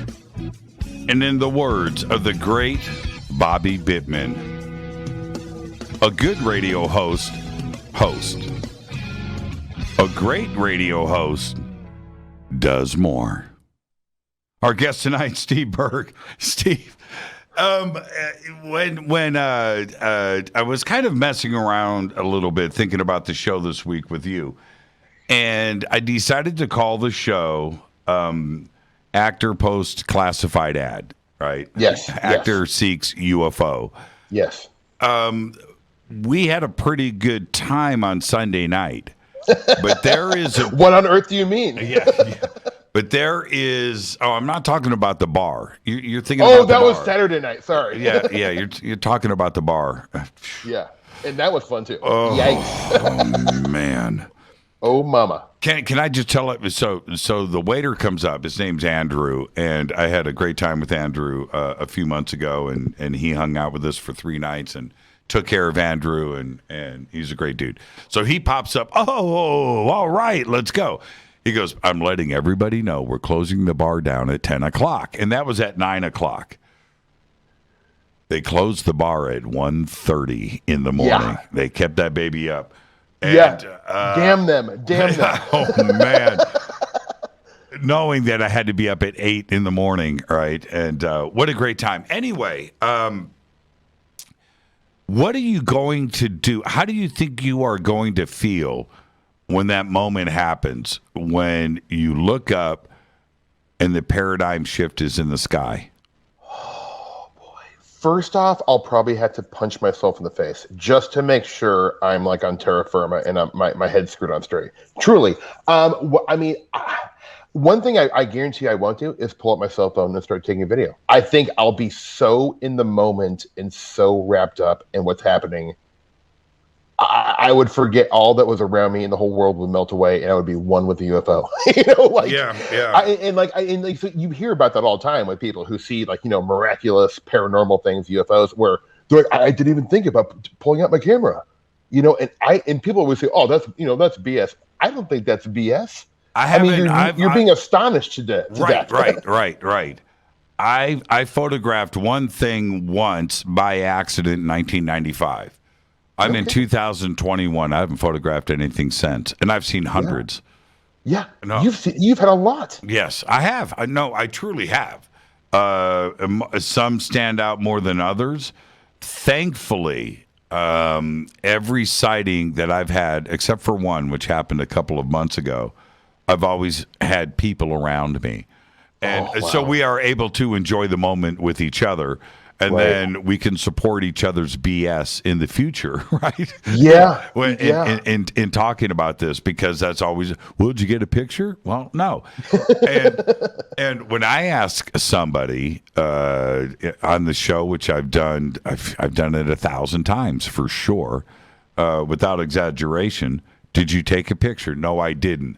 I don't press anybody on that because neither have I. Yeah, I think there's something really personal about the UFO experience, or the experience with a phenomenon or the phenomenon. It's like this is a personal thing. And it's to be enjoyed and savored, and take every all 5 senses need to be turned on, and absorb that data, because I don't know what a picture is really going to even say anymore. Yeah. With CGI and everything. There. So yeah, you got a point there. The sighting that I had by myself a couple of months ago, and I'm not kidding, it was awesome, right? A ring of lights that lit up around this saucer-shaped craft. Well, anyway, which happened, but you know what my initial reaction was? Oh, come on. Really? You're going to do this? I'm alone. You're going to do this now? And then it happened again. And I did everything I could. When I did get out my phone, I'm ready now to videotape or do something. It didn't appear again. So, but driving away in my Jeep after the sighting, this was at Edwards Air Force Base, and I'm driving away in the car. I swear, Steve, on all that is holy, I was debunking it in my own mind. Yeah. I'm trying to Because the other extreme, right, that was a flying saucer above, Edwards Air Force Base, that makes you go nuts, makes you go crazy. You think, and so I'm just I think it's my own mind trying to protect my sanity, trying to keep me in the zone. I just did everything I could to debunk it. Well, our brain, and this is just, the facts, our brain and like how we, receive information through our eyes and ears and our senses, our synapses and neurons want us to make sense of everything, right? So, of course, you're going to try to make sense of something like a UFO. And how do you? I guess that's why, it's, easy to say, like, well, they're aliens from another planet. That's kind of an easy thing to understand. But what if it's more than that? And if it's more than that, what does that mean? So, I mean, it is, I can see how, I feel like anyone who's seen a UFO like you have, it has to change you. I mean, even at a biological level, I mean, it must, it has to be so profound that, I mean, I just can't even imagine. Even though I've been imagining it my whole life, still, I have a feeling if I saw one, I would freak out and maybe faint. Yeah. And there's another point to all of this. I know how much it affected me, the first real, because I had sightings before that, and it was a different, it was a different mindset. But now I'm, doing what I'm doing now, and I have that with a bunch of people around me, and that when you see a planet move in the sky because you think it's a planet or a star or whatever, and it moves and stops, and you're looking at this, then you start to question what is actually really going on. And that happened to me. But this is, from your perspective, outside of the UFO community, well, now you're inside, but let's say before this weekend. Right. How is the rest of the world going to deal with this phenomenon? Because they're being forced to deal with it now, but it's about to go to the next step. Yeah, okay, yeah, let's have a thought experiment. Let's say it escalates to where beyond disclosure, confirmation, right? Right. Because that's the word to me that I'm looking for. I don't think disclosure is ever going to really satisfy me, because I don't think we're ever going to get the answers that we all really want, right? But I think, let's say we have the confirmation moment, worldwide. I want to believe that everyone would be okay with it, but I kind of don't think. I think it might cause chaos. And it may cause economic chaos. There may be economic fears and doubts, and the market might crash. Religions might topple, or not. And it may just be one of those things wow, okay, they're here. Anyways, Monday Night Football, Chiefs versus the Raiders. Well, and there's a third scenario. It could be an economic and philosophical expansion and explosion in all facets of society. I hope that's what it is. I like your scenario, because I think, you read the paper, and it doesn't take a genius to figure out there are some major problems we are facing as a society, as a planet, as a species, right? And I think, boy, gosh, now would be a great time to have a new way to look at the world, and a new way to, maybe it would help us treat each other better, I hope so. A philosophical change is something we could use. I would be very excited for that. Well, it would give us a goal. Yes. Right now, our goal is to cross somebody's imaginary border and go to war, right? Yeah. Now, if that was taken off of the table and the goal is to make friends with the rest of the universe and visit them, then we are unified as Earthlings, and we're no longer divided as cultures. Wouldn't that be sweet? Wouldn't that, and that would be the most beautiful outcome ever. Sadly, I do have my hesitations and doubts that just, by looking at, human history and, societal history over the Roman Empire and stuff, greed seems to always trump everything. And so I wonder if the greedy people who already, control half the world financially, 89% of stocks are owned by 10% of the people in the country. That's crazy to me. Would that even be accelerated? Where they're like, nope, now we have to take it all. Good luck, everyone else. Now there's aliens. We have to look out for our own. Hopefully not. But I am a little bit cynical when it comes to the humankind right now because there's a lot of bad actors out there. Yeah, and I'm hopeful that a way to, I'm just going to put it out there. I've said this before, but I'm more cemented in this belief system than ever, which is this. Maybe we just need to get all of our resources together, manpower, brain power, woman power, child labor, and get everybody building a ship and make plans, right? Make plans to blow this popsicle stand in some degree and to unify the planet. And what a better resource than our children, because their little fingers can put together all those tiny, intricate parts that we'll need on these starships. And it's free labor. It's free labor, right? Yeah, free labor. Yeah, free they'll labor. Enjoy it. It'll be free good. labor. Prison labor, right? It's the new Minecraft form, Yeah, unify the planet. Yeah, put down the remote control. Put down. See, look, even I am a gamer. Ooh. Right there. I see you're an Xbox man. Same here. No, that's for my PC. You're next level. You're a PC gamer. I'm a PC guy. I'm a PC gamer. With all these monitors and running, oh no, man. Oh, I get fully into it. But I'm a PlayStation guy. Yeah, I have Xbox just because I love playing Halo, and I've been loyal to them because of Halo, and now I regret it. They just they just don't come out with new games, So I did PlayStation for the sexiness of Lara Croft and the sexiness of Gran Turismo and racing cars, and so I just I went the PlayStation route. But now I'm all about the PC, dude. I've got an Extreme 3 joystick, Logitech. I got that down there. Oh man, Well, the PC gaming is where it's at. That's the next level. It's obviously a much more expensive rig, but man, everything looks better, sounds better, plays better, and so that will be next time I get a new system. I think I'm going to upgrade to the old PC.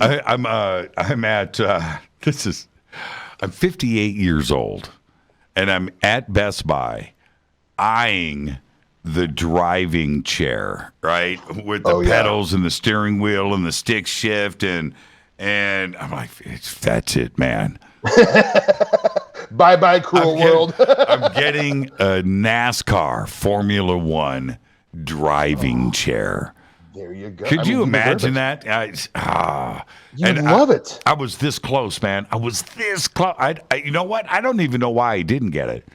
I was planning on it. I think the Fader nuts should all chip in and get it for you for Christmas. Hey, you know what? Wouldn't that be sweet? Fader nuts. I need the driving setup.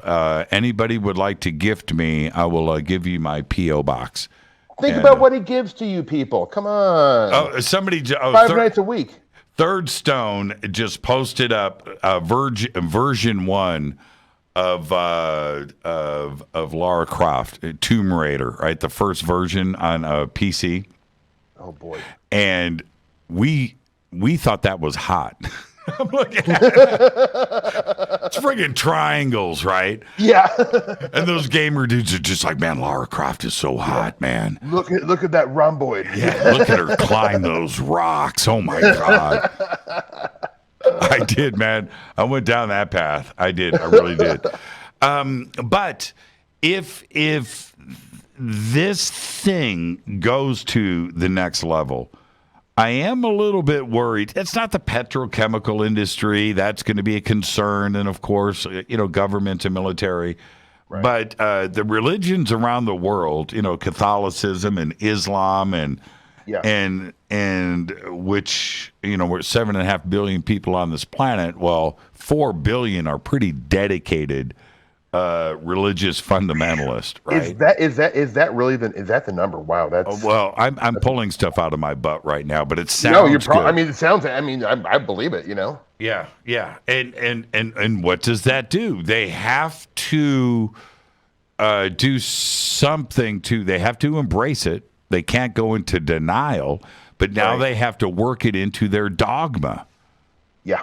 Wow. I mean, and I'm sure they would. I mean, it hasn't even like the Vatican in the last decade kind of skirted around the ET issue. It's like, oh yes, he would be a son of God too, or something. Yeah, I thought I heard. And I'm not. I'm definitely no, not, actually, I think the quote is. I think the quote is mantids would get baptized too.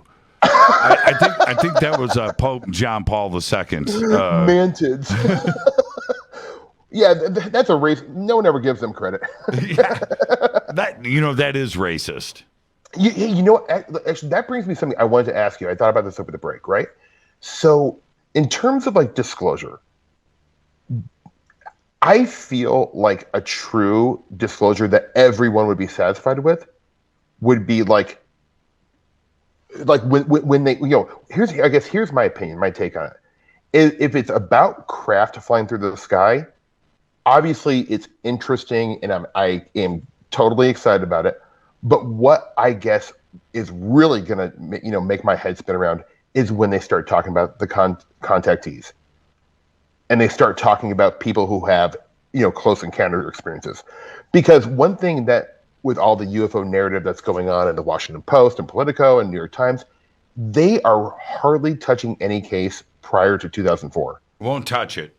And that you and I know this phenomenon it has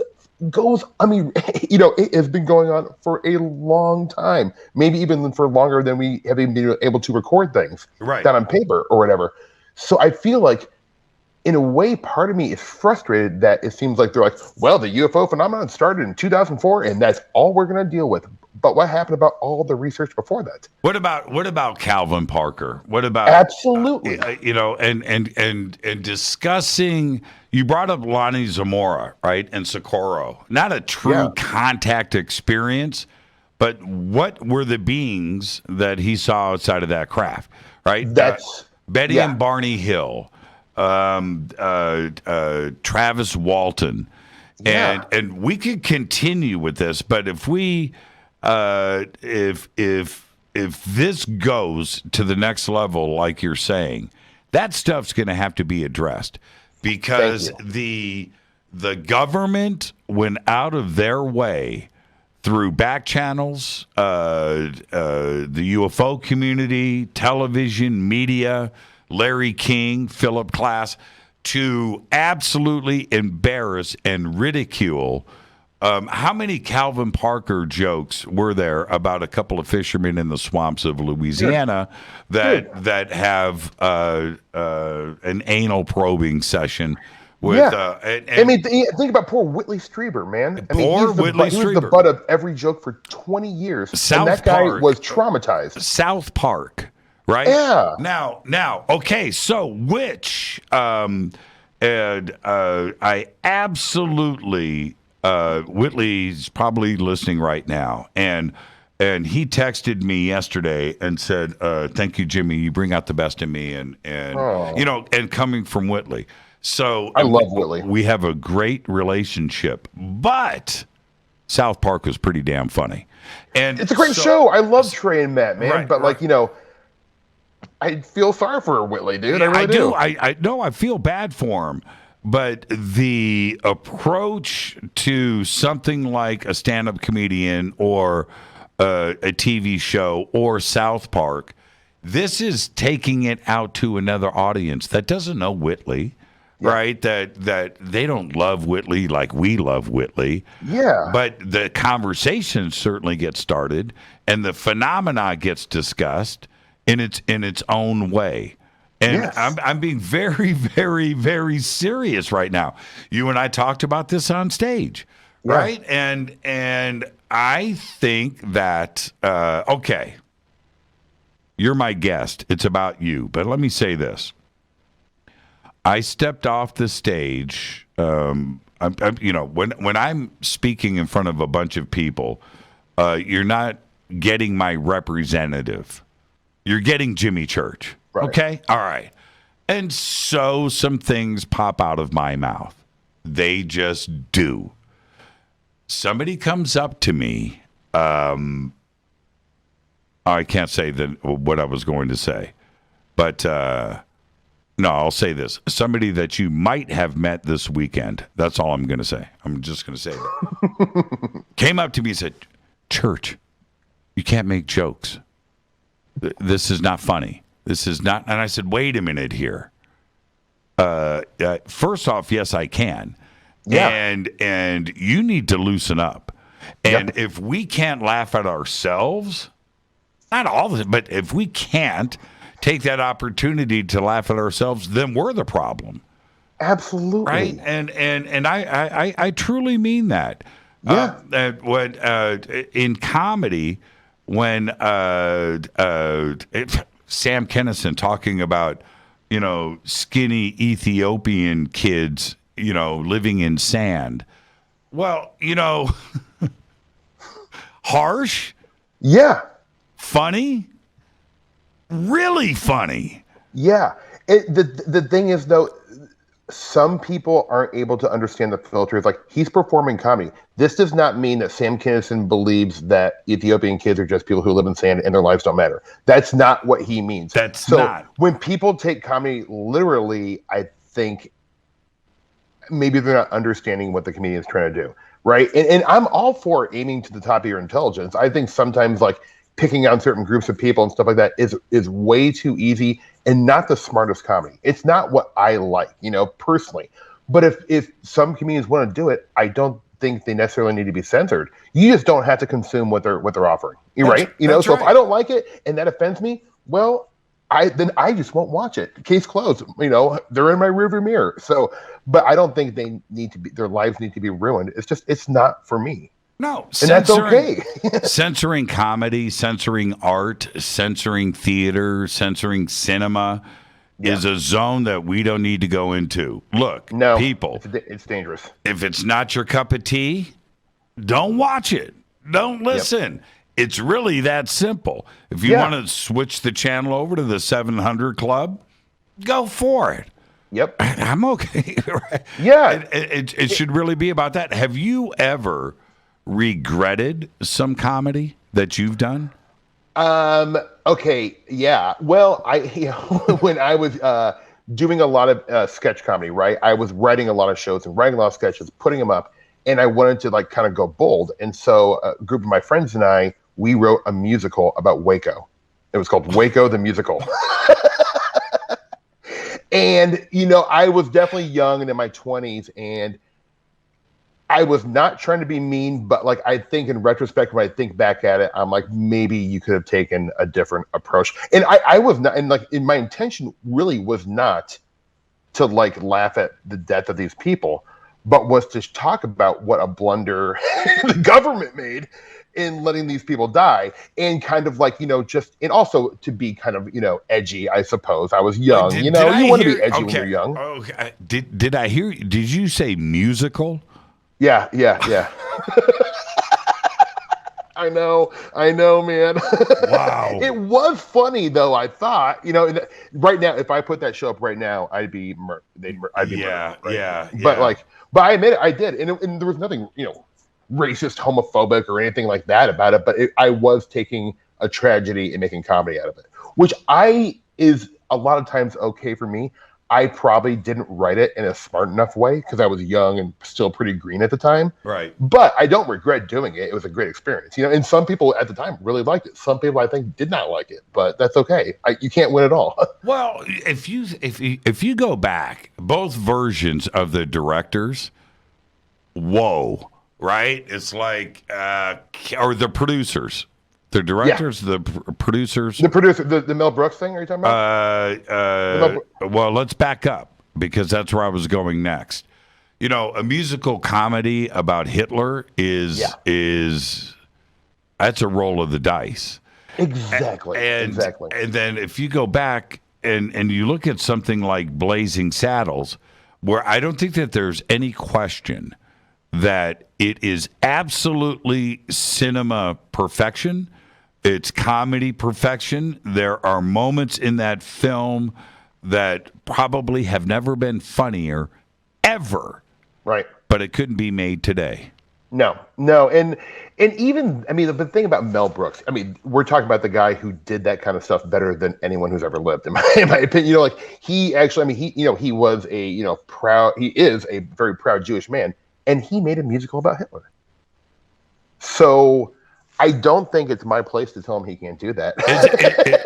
Is that the hall pass? Is that the hall pass because he's Jewish? Honestly, maybe. I don't know. Like, I mean, I'm not Jewish, so if I made it, it probably wouldn't be cool.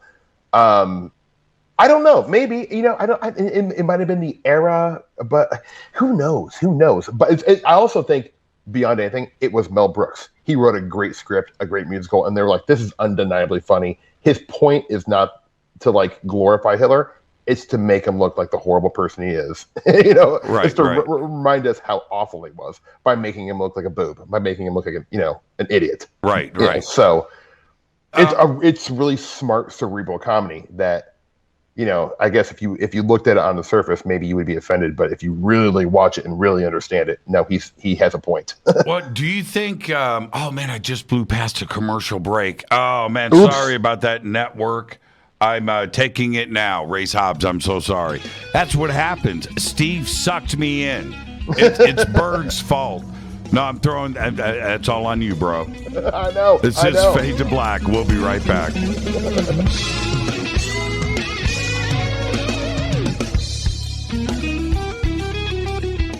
Hi everybody, this is Rob Halford, the Metal Guard on JimmyChurchRadio.com.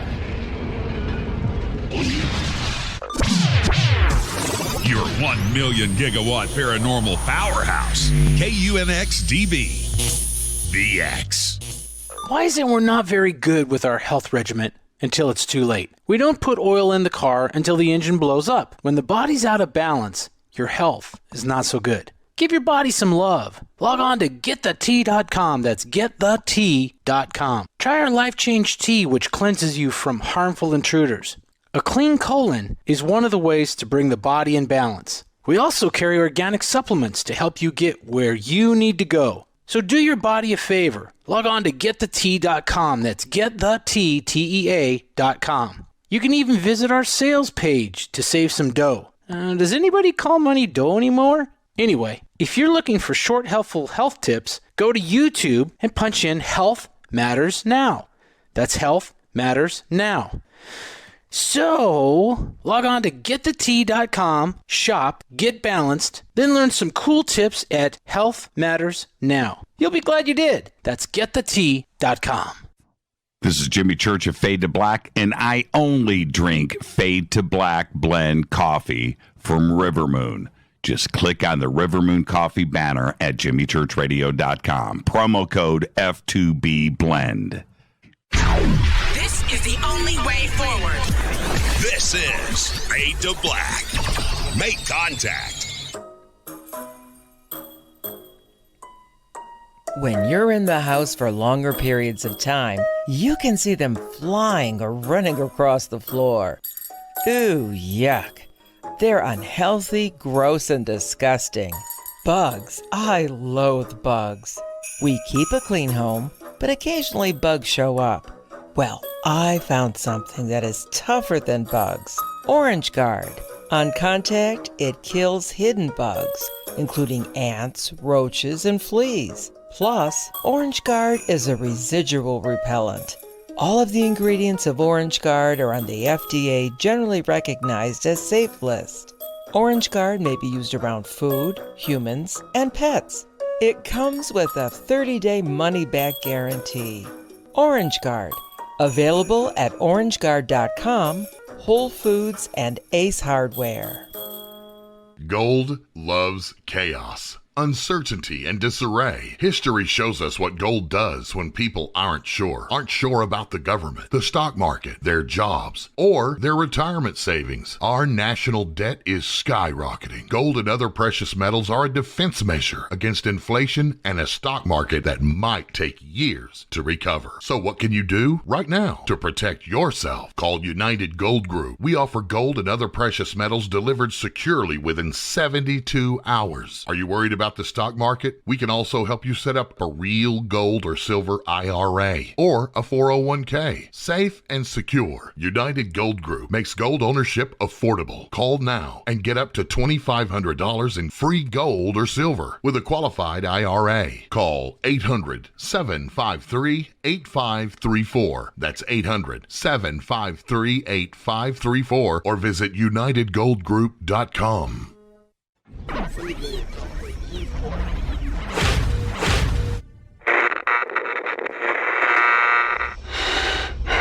You want to know a secret? I love ponies. I really love ponies. I'm serious. I couldn't stay sane without ponies to brush. Why fade to black? Because you never got that pony, damn it. This is Fade to Black with Jimmy Church on the Game Changer Radio Network.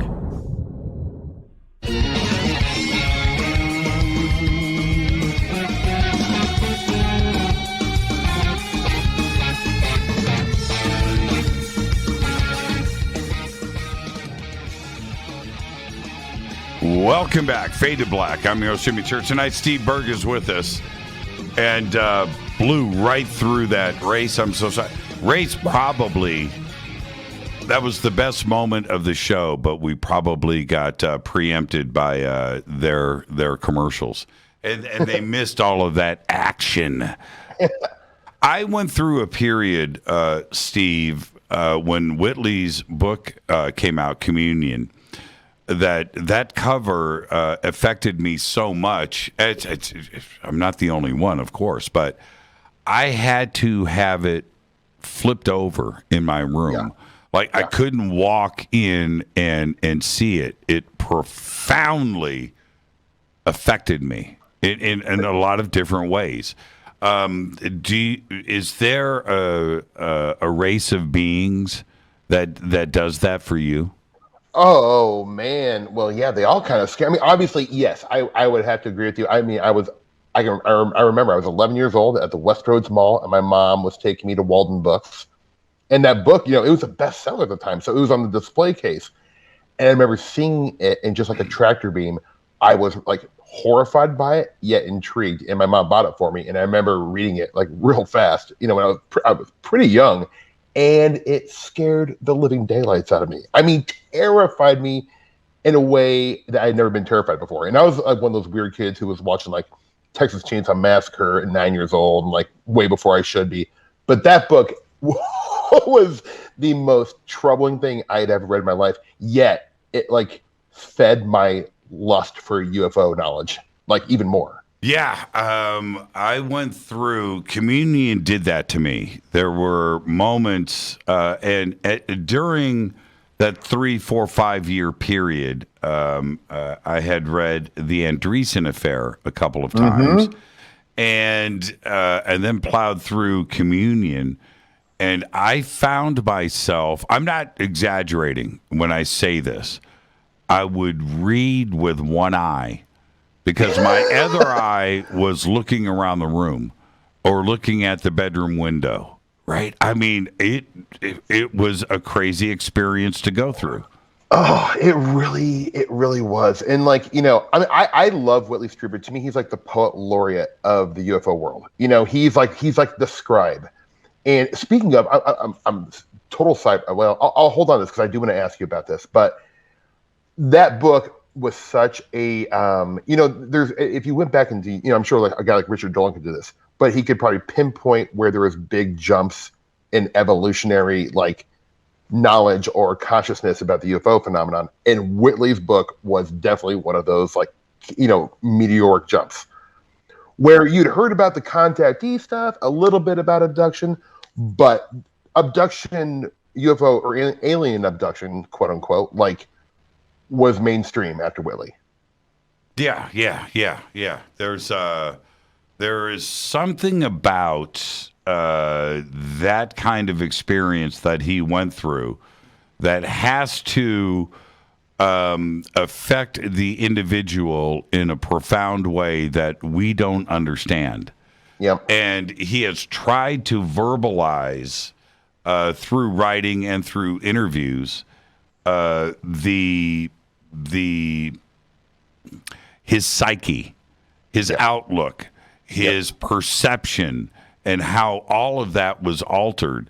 And for somebody that goes through a contactee experience, a real one, he now looks for those changes in those individuals and how they speak about it, because he understands the change that he went through. So he looks for that in others, not only in their honesty about the experience, but to see if it was a shared experience. Right. Trying to find patterns. And that's what a good researcher does. And like, you were going to ask me something. Oh, I was going to ask you something. Speaking of Whitley and like Jacques and all these like, luminaries of the UFO world, have you seen what Greg Bishop and Red Pill Junkie, I'm not sure if you know he is, he's a wonderful artist. They are creating a UFO tarot deck.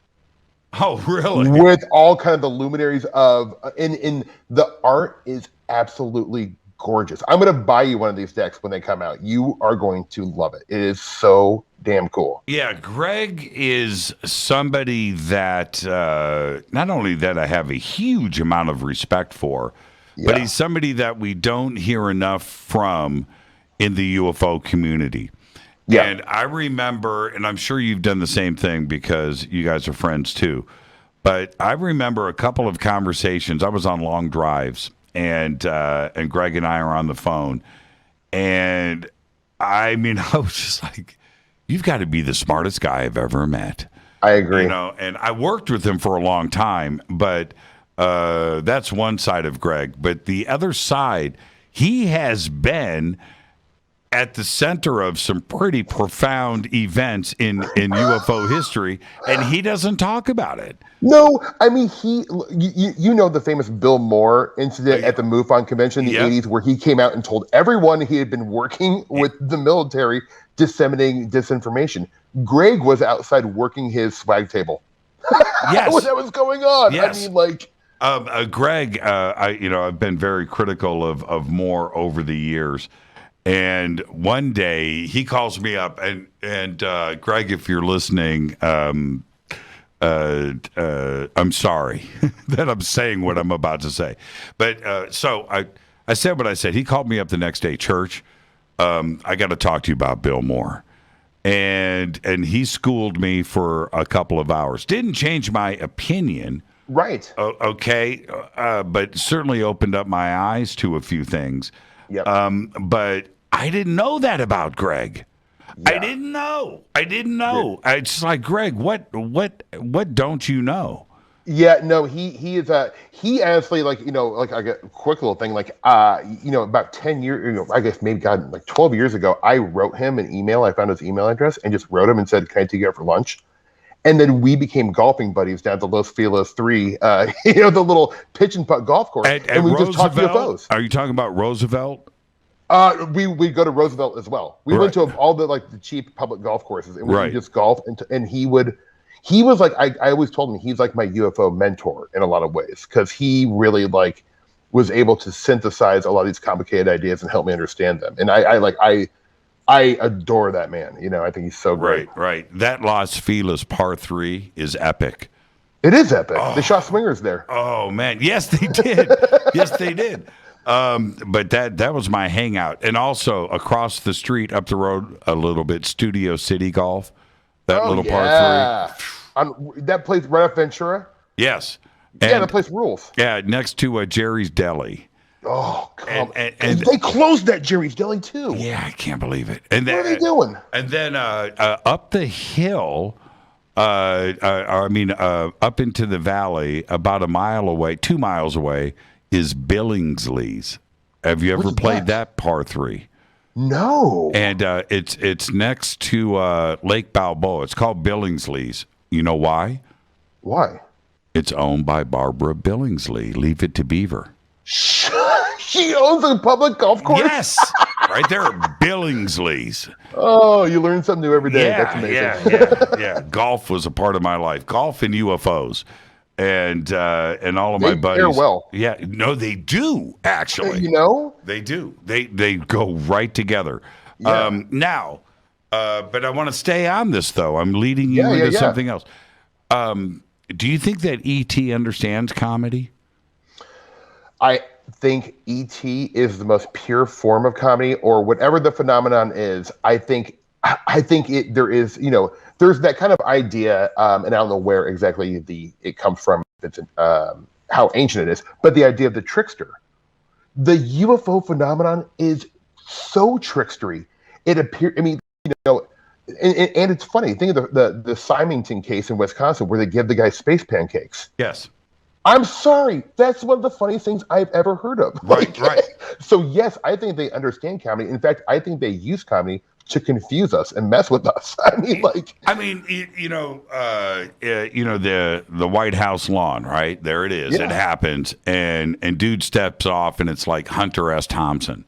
Oh, right? God. You know what I mean? Could that type of sarcasm be a part of ET culture? And I would have to say that if you are an advanced being of light, you would have to have gone through the most amazing comedy culture and have it be a part of your society. It would have to be there. I don't think that they would be unfunny. I think you're absolutely right. An evolved being is going to understand the benefits of laughter. And I mean, they're even like on a true physiological level, like they can measure, it releases serotonin and dopamine. It makes you feel better to laugh. If let's say you just lost somebody, a dear friend, and you're at a funeral, and then somebody on the way to the funeral cracks a great joke. Well, all of a sudden you feel a little bit better. The mood's a little lightened. Comedy it's medicinal, right?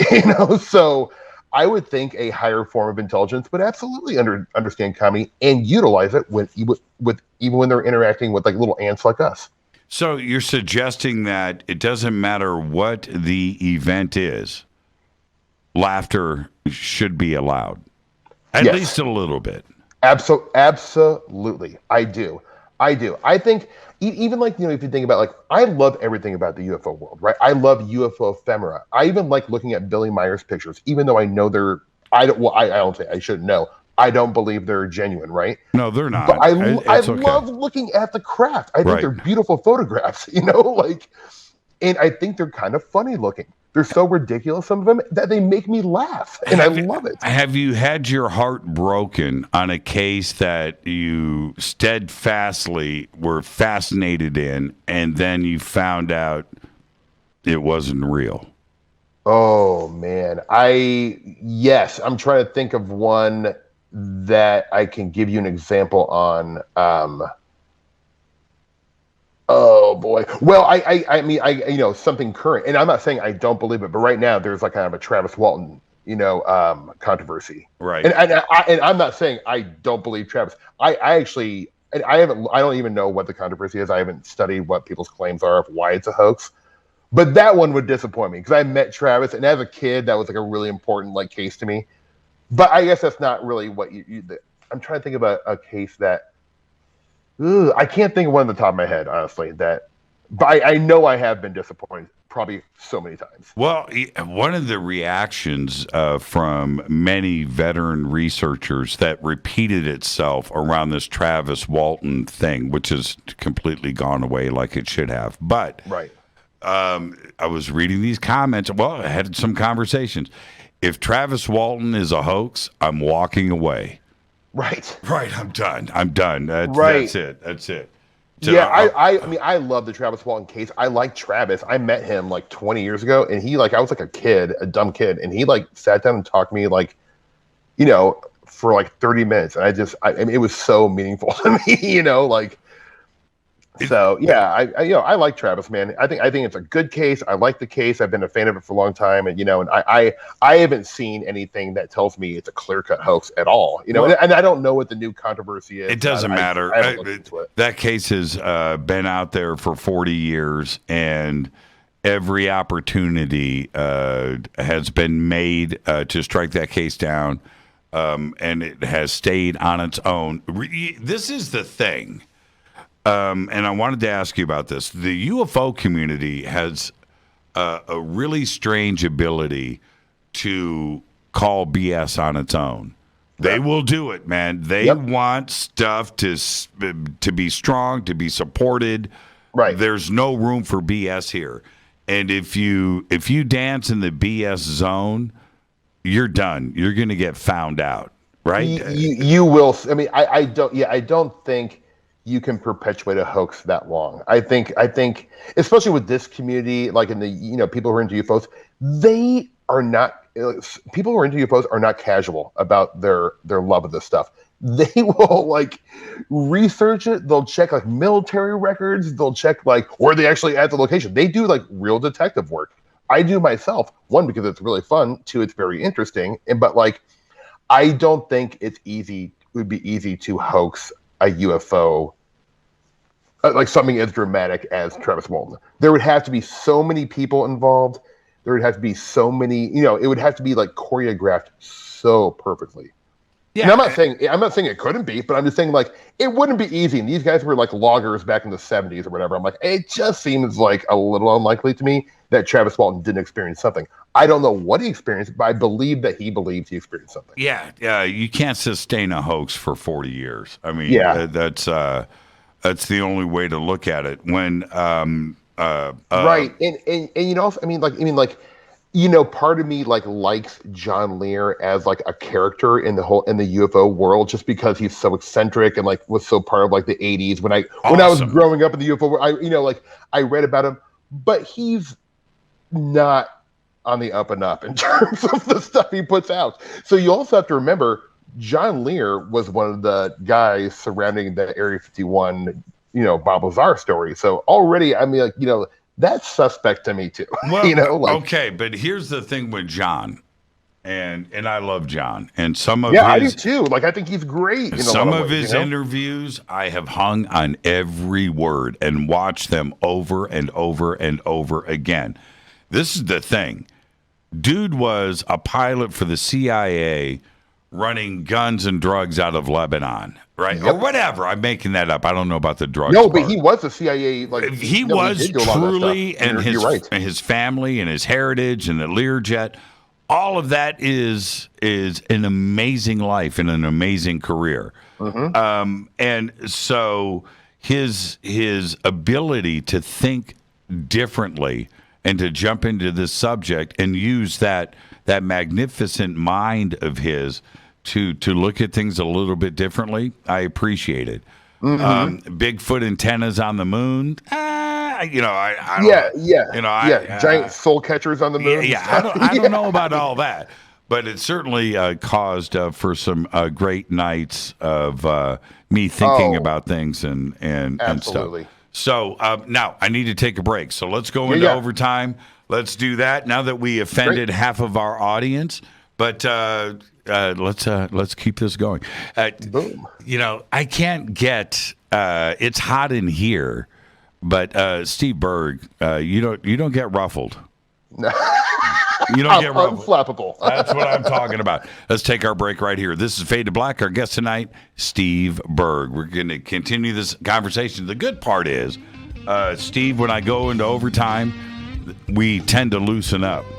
All right. But haven't we done that already? You make me loosey goosey, baby. More with Steve when we come back. Stay with us.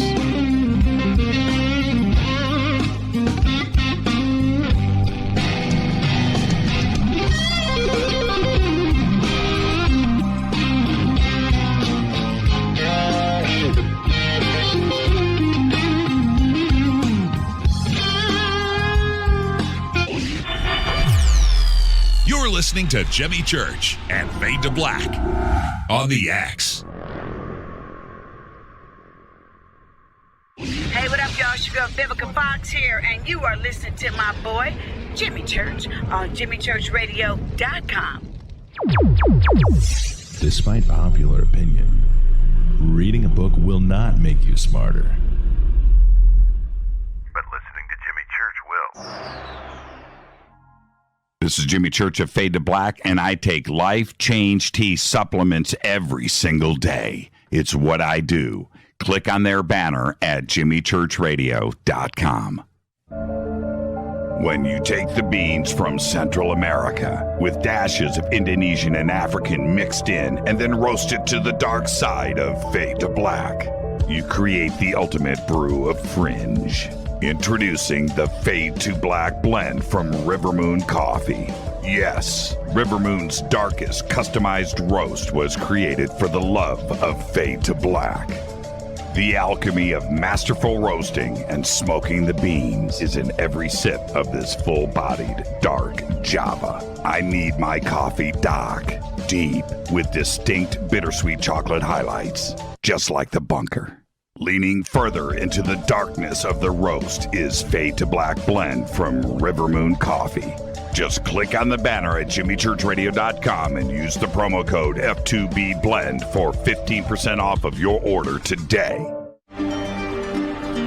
This is Billy Carson with ForbiddenKnowledge.tv. Forbidden Knowledge TV has just reached its 1-year anniversary. That's right, 1 year. And as a show of appreciation, we are giving all new subscribers a free 30-day trial of ForbiddenKnowledge.tv. That's 30 days to binge watch thousands of movies, documentaries, conferences, workshops, lectures, yoga classes, meditation courses, and so much more. So log on to ForbiddenKnowledge.tv from your computer or mobile device, or get the Forbidden Knowledge TV app on Apple TV, Roku, Amazon, iTunes, or Google Play today, and use coupon code 30daysfree. That's coupon code 30 days free on ForbiddenKnowledge.tv today.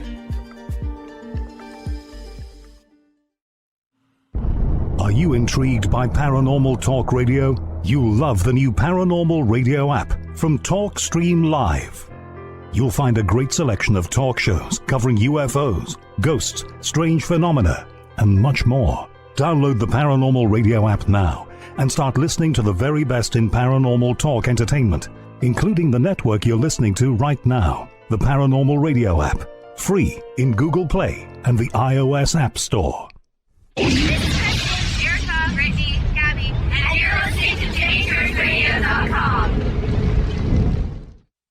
It's not a lifestyle we chose. We were born this way. This is KJCR at JimmyChurchRadio.com.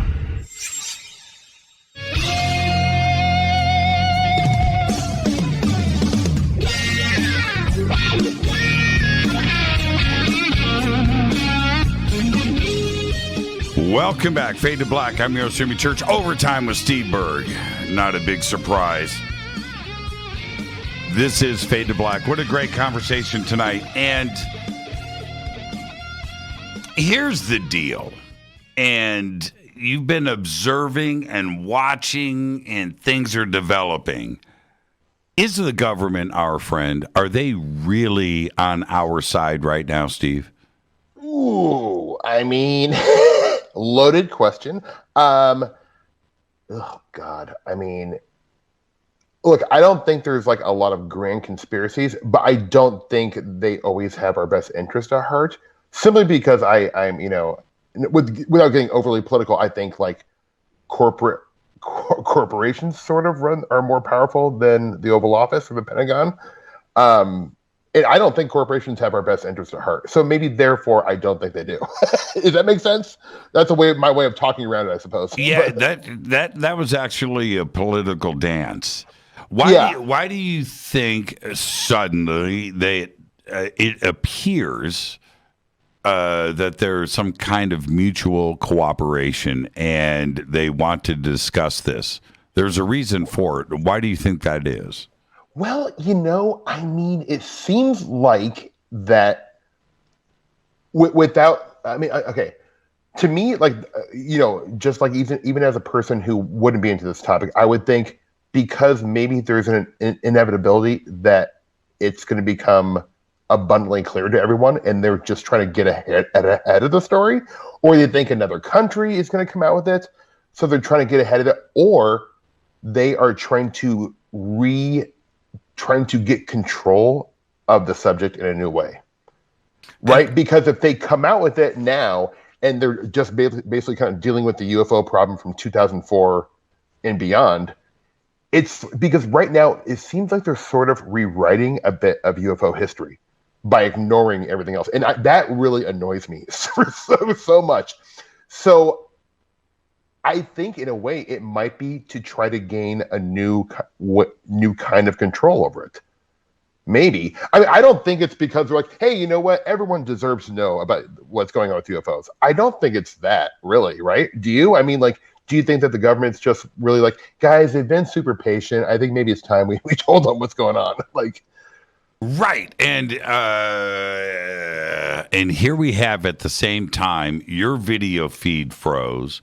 My video feed froze right when we're talking about, now your audio's fine and my audio's fine, but both video feeds froze on two separate computers. They are watching. And I'm okay with that. Yeah. And then we throw in another wrench in this, and that is Avi Loeb. And Avi was a huge conversation piece at the conference this weekend. Everybody wanted to talk about Avi and wanted my opinion about what is going on, because we're dealing with so many different things happening at the same time about this subject. And we are also forced into a conversation about Avi Loeb and what is going on there with this sudden, I mean, Harvard. This is Harvard. Yeah, this guy's no joke. Yeah, he's not a joke. We have that element, too, to deal with. How are you processing that?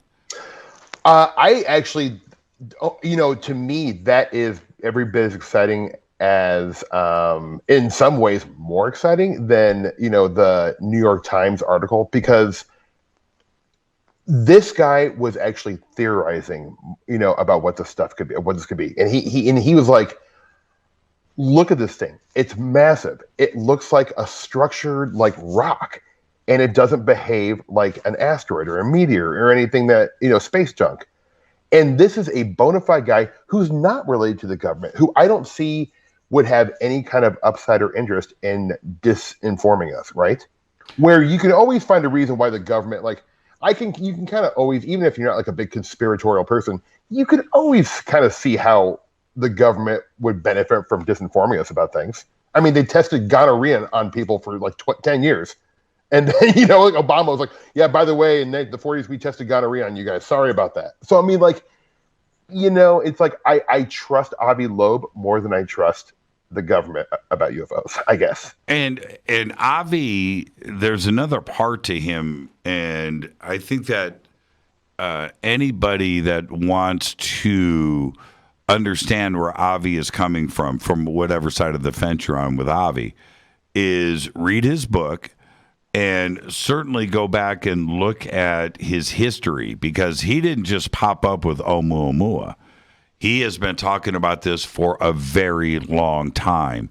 And I think he jumped on the opportunity to get this out there and to start talking about this now.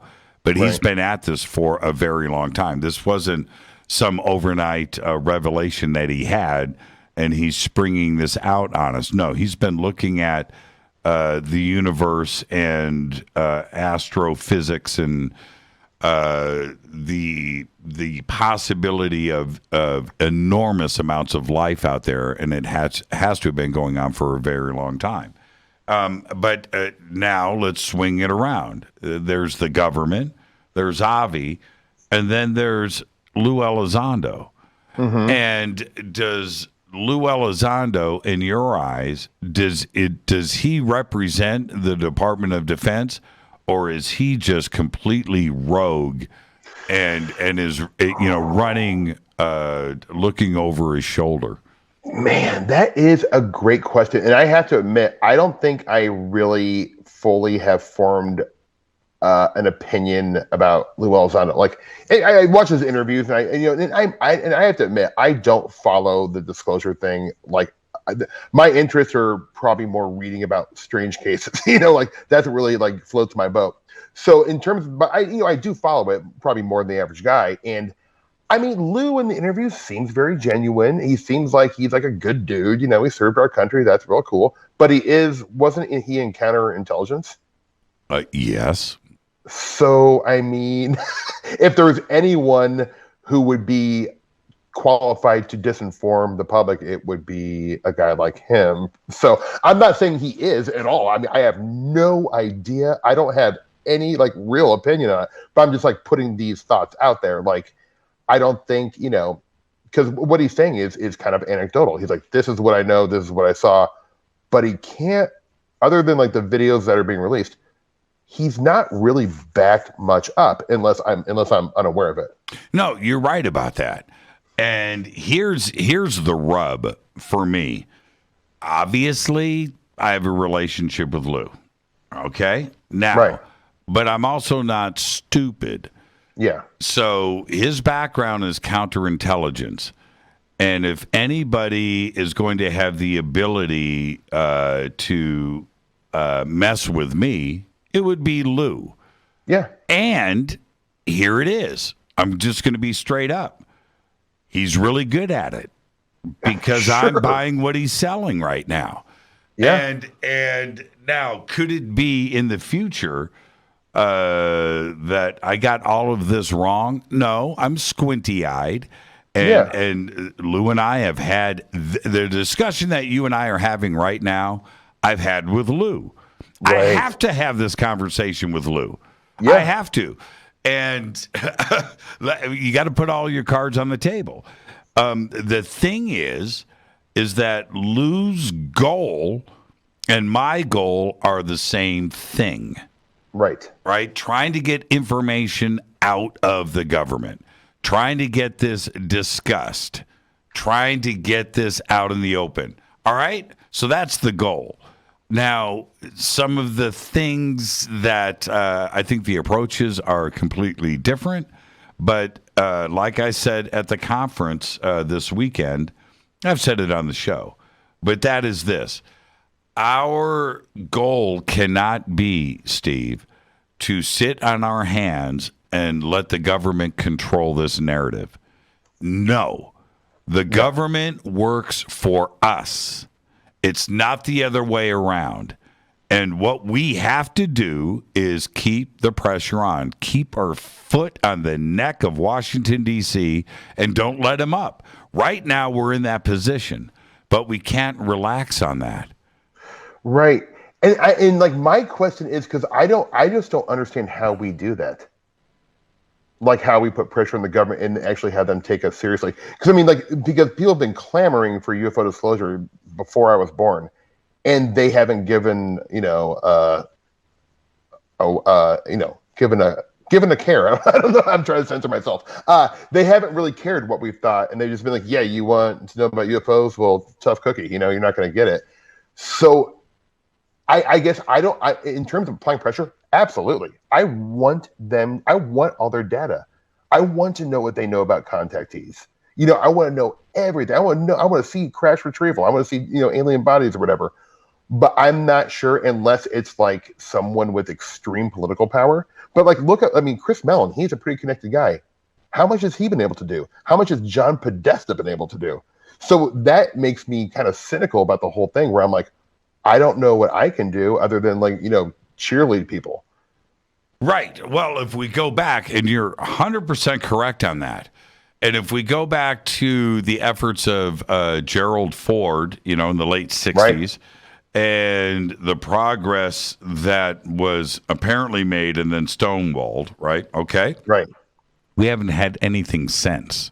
Yeah. Everything that has happened, the General Accounting Office and their report on Roswell and the other things that did surface from Washington, D.C., all poo-pooed the subject. There's nothing to see here. Well, now we found out that there's a lot to see here, and that the Washington and the military has definitely been looking into this subject. For sure. So the efforts of the UFO community over the last 70 years, let's go back to Roswell and forward, right? A definitive date. for the last 70 years has been one thing: to steadfastly pursue this subject, get at the information, get at the data, talk to witnesses, look at the videos, look at the Freedom of Information Act, pressure on the military, keeping the question out. That can't waver, right? This is not the time. We need to continue our efforts as a UFO community to keep the pressure on. The government's not our friend, Steve. And for us to suddenly back up and go, the work's going to be done for us now. Stop with that, right? Yeah.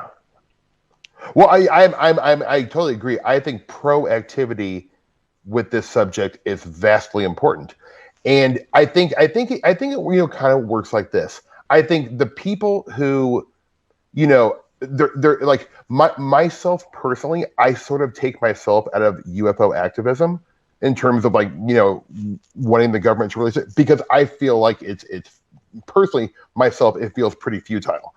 But look, I am on the sidelines cheering everyone on. I really am. I want the Richard Dolans of the world, who has been so dedicated to getting disclosure. I root these guys on.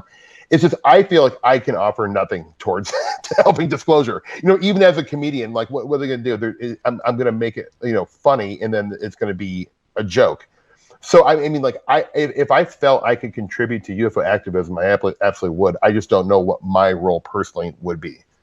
Right, and I think that it has to be like this. It has to be.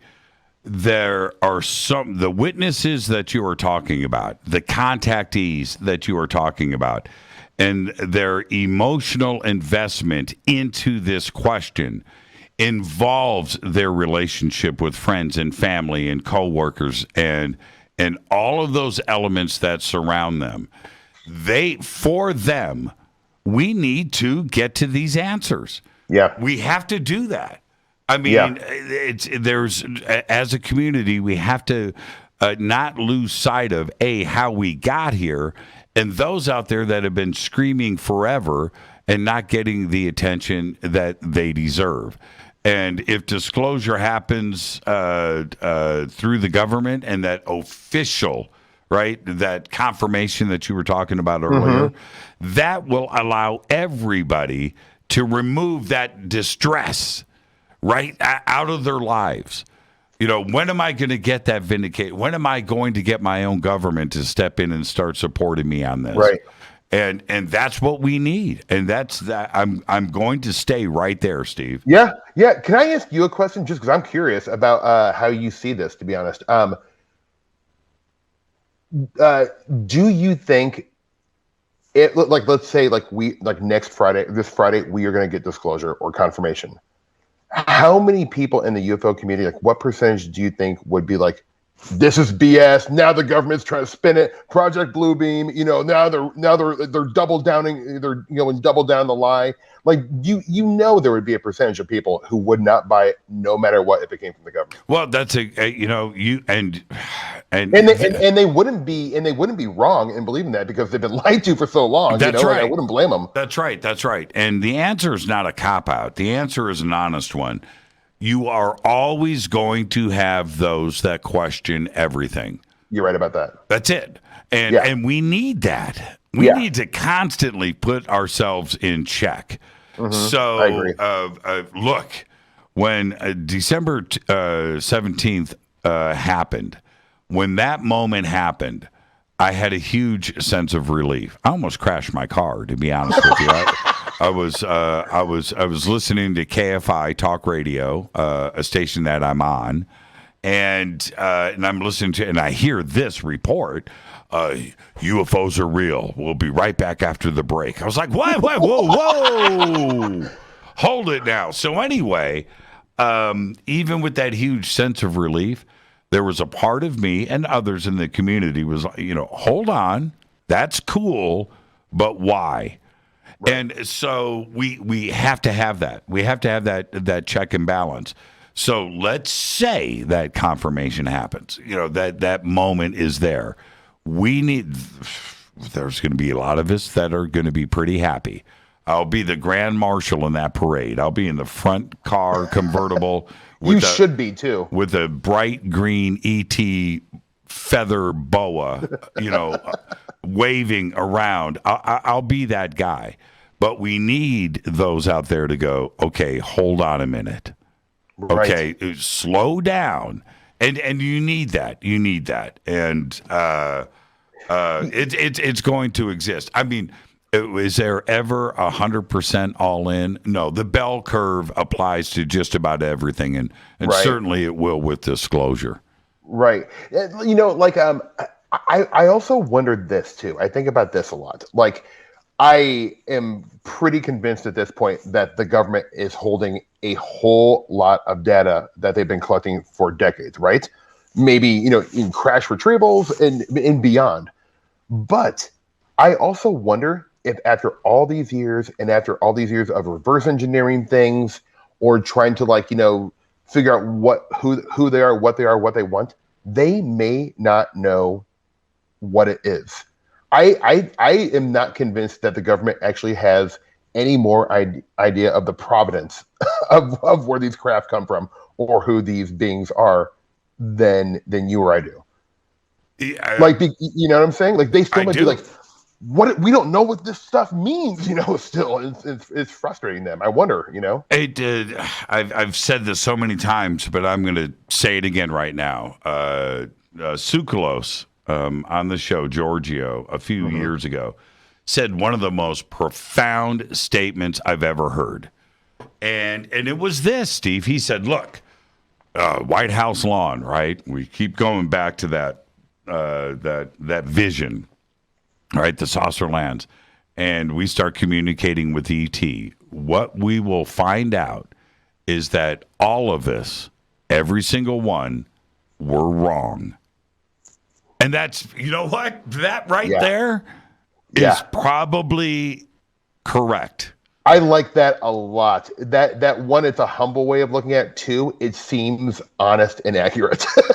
I bet if we were to find out what it really is, I bet we would still not even understand it. I think how Vallée always talks about. He's like, this is a very complex, deep, and layered subject. Brian Greene, who I really enjoy. Brian Greene said this during an interview once, and I've listened to it over and over again.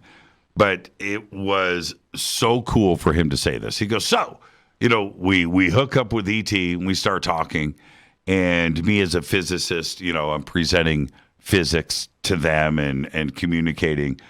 And he goes, I wouldn't be surprised if ET turns to me and goes, we gave up on physics a long time ago. Math means nothing.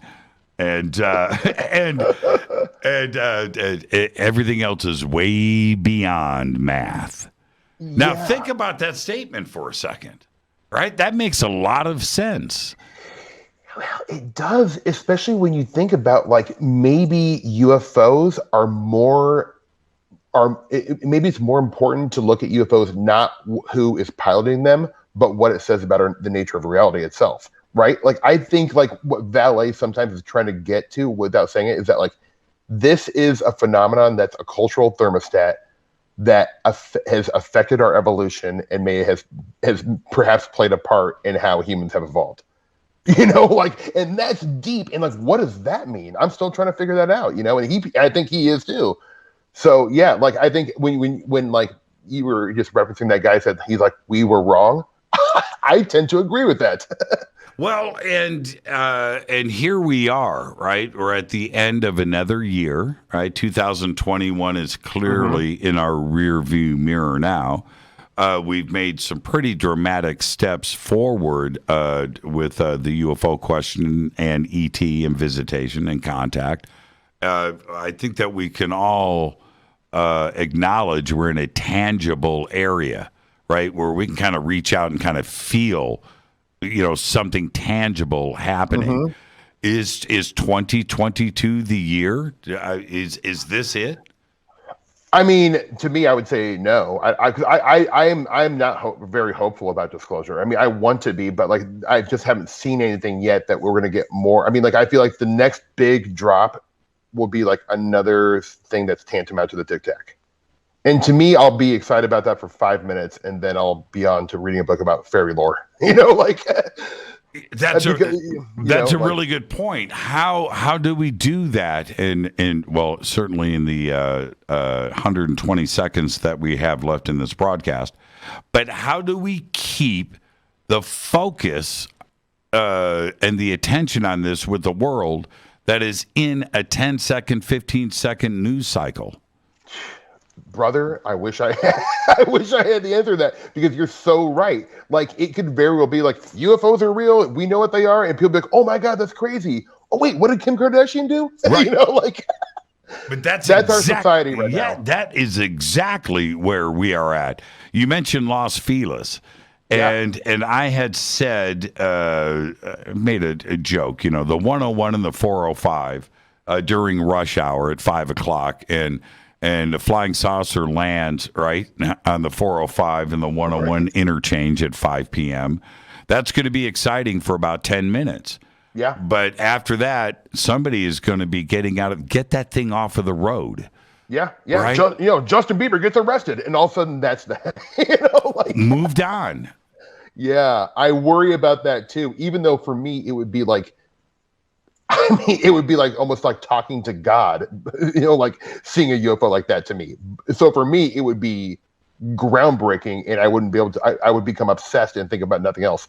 But I'm not the average person. I'm, a UFO nut. So, Steve, besides Burgermeister 5000, where can everybody reach out to you? Yeah, so Bergmaster 5000, Instagram, Twitter. I don't even know. I'm not on Facebook a lot, but I think I have a Facebook too. And so they can reach out to me in those places, Instagram and Twitter, pretty much. Now, what are you working on now, and when are we going to see you next? I did a movie in January that is pretty great movie. It was a wonderful script that Olivia Wilde directed. Harry Styles and Christopher Pine. Olivia Wilde from what? Fringe? What did she do? Olivia Wilde. She's an actress. She's been in a movie called Drinking Buddies. She directed that movie called Booksmart. She's very, very talented, like a really very talented director and actor. And it's a great little movie. It's kind of about the simulated world thing. But I had a fun little role in that. So that I think is coming out in September. And I have a couple of writing projects I probably can't talk about right now. So that's what I've been really focused on. I'm trying to get a couple TV shows out to pitch in the new year. Well, so I know she was in Tron too as well. Yes, exactly. But there was a TV series that I watched her in forever. Yeah, I think you're right. Oh, House. Oh, yeah. That was her breakout. Yeah, for like 15 years or whatever. Yeah, and she's so cool, man. She was like the nicest person. Such a great director, really an actress director. So it was a real privilege to work with her. 81 episodes of House. Yeesh. Yeah, she did okay on that. That's insane. Steve, you are the absolute very best, my friend. Buddy. I just can't wait. We've got some things that are about to happen, and I'm excited about all of that. Steve, thank you so much. Enjoy the rest of your night. Thank you, brother. Peace to you, man. Thanks for taking me in this weekend. You are the absolute best, and the Fadernauts love you, man. Open arms. Oh, man. Love them, too. Steve Berg. What an incredible conversation tonight. And nothing like first-time guests week here on Fade to Black. Fade to Black is produced by Hilton J. Palm, Renee, Dennis, and Kevin. Announcers are Steve Harder, Gene Vitello, Mark D. Kovar. Webmaster Drew the Geek. Music, Doug Aldrich. Intro, Spaceboy. SpaceboyMusic.com. Fade to Black is produced by KJCR for the Game Changer Network, and this broadcast owned and copyrighted 2021 by Fade to Black and the Game Changer Network, Inc. It cannot be rebroadcast, downloaded, copied, or reused anywhere in the known universe without written permission from Fade to Black and the Game Changer Network. I'm your host, Jimmy Church. Tomorrow night, Sarah Cosme, right here. Thursday night, the world premiere of The Observers. It's going to be a great week here on Fade to Black. Thank you to Steve Berg. Until tomorrow night, I want everybody to be safe. It's time to fade to black.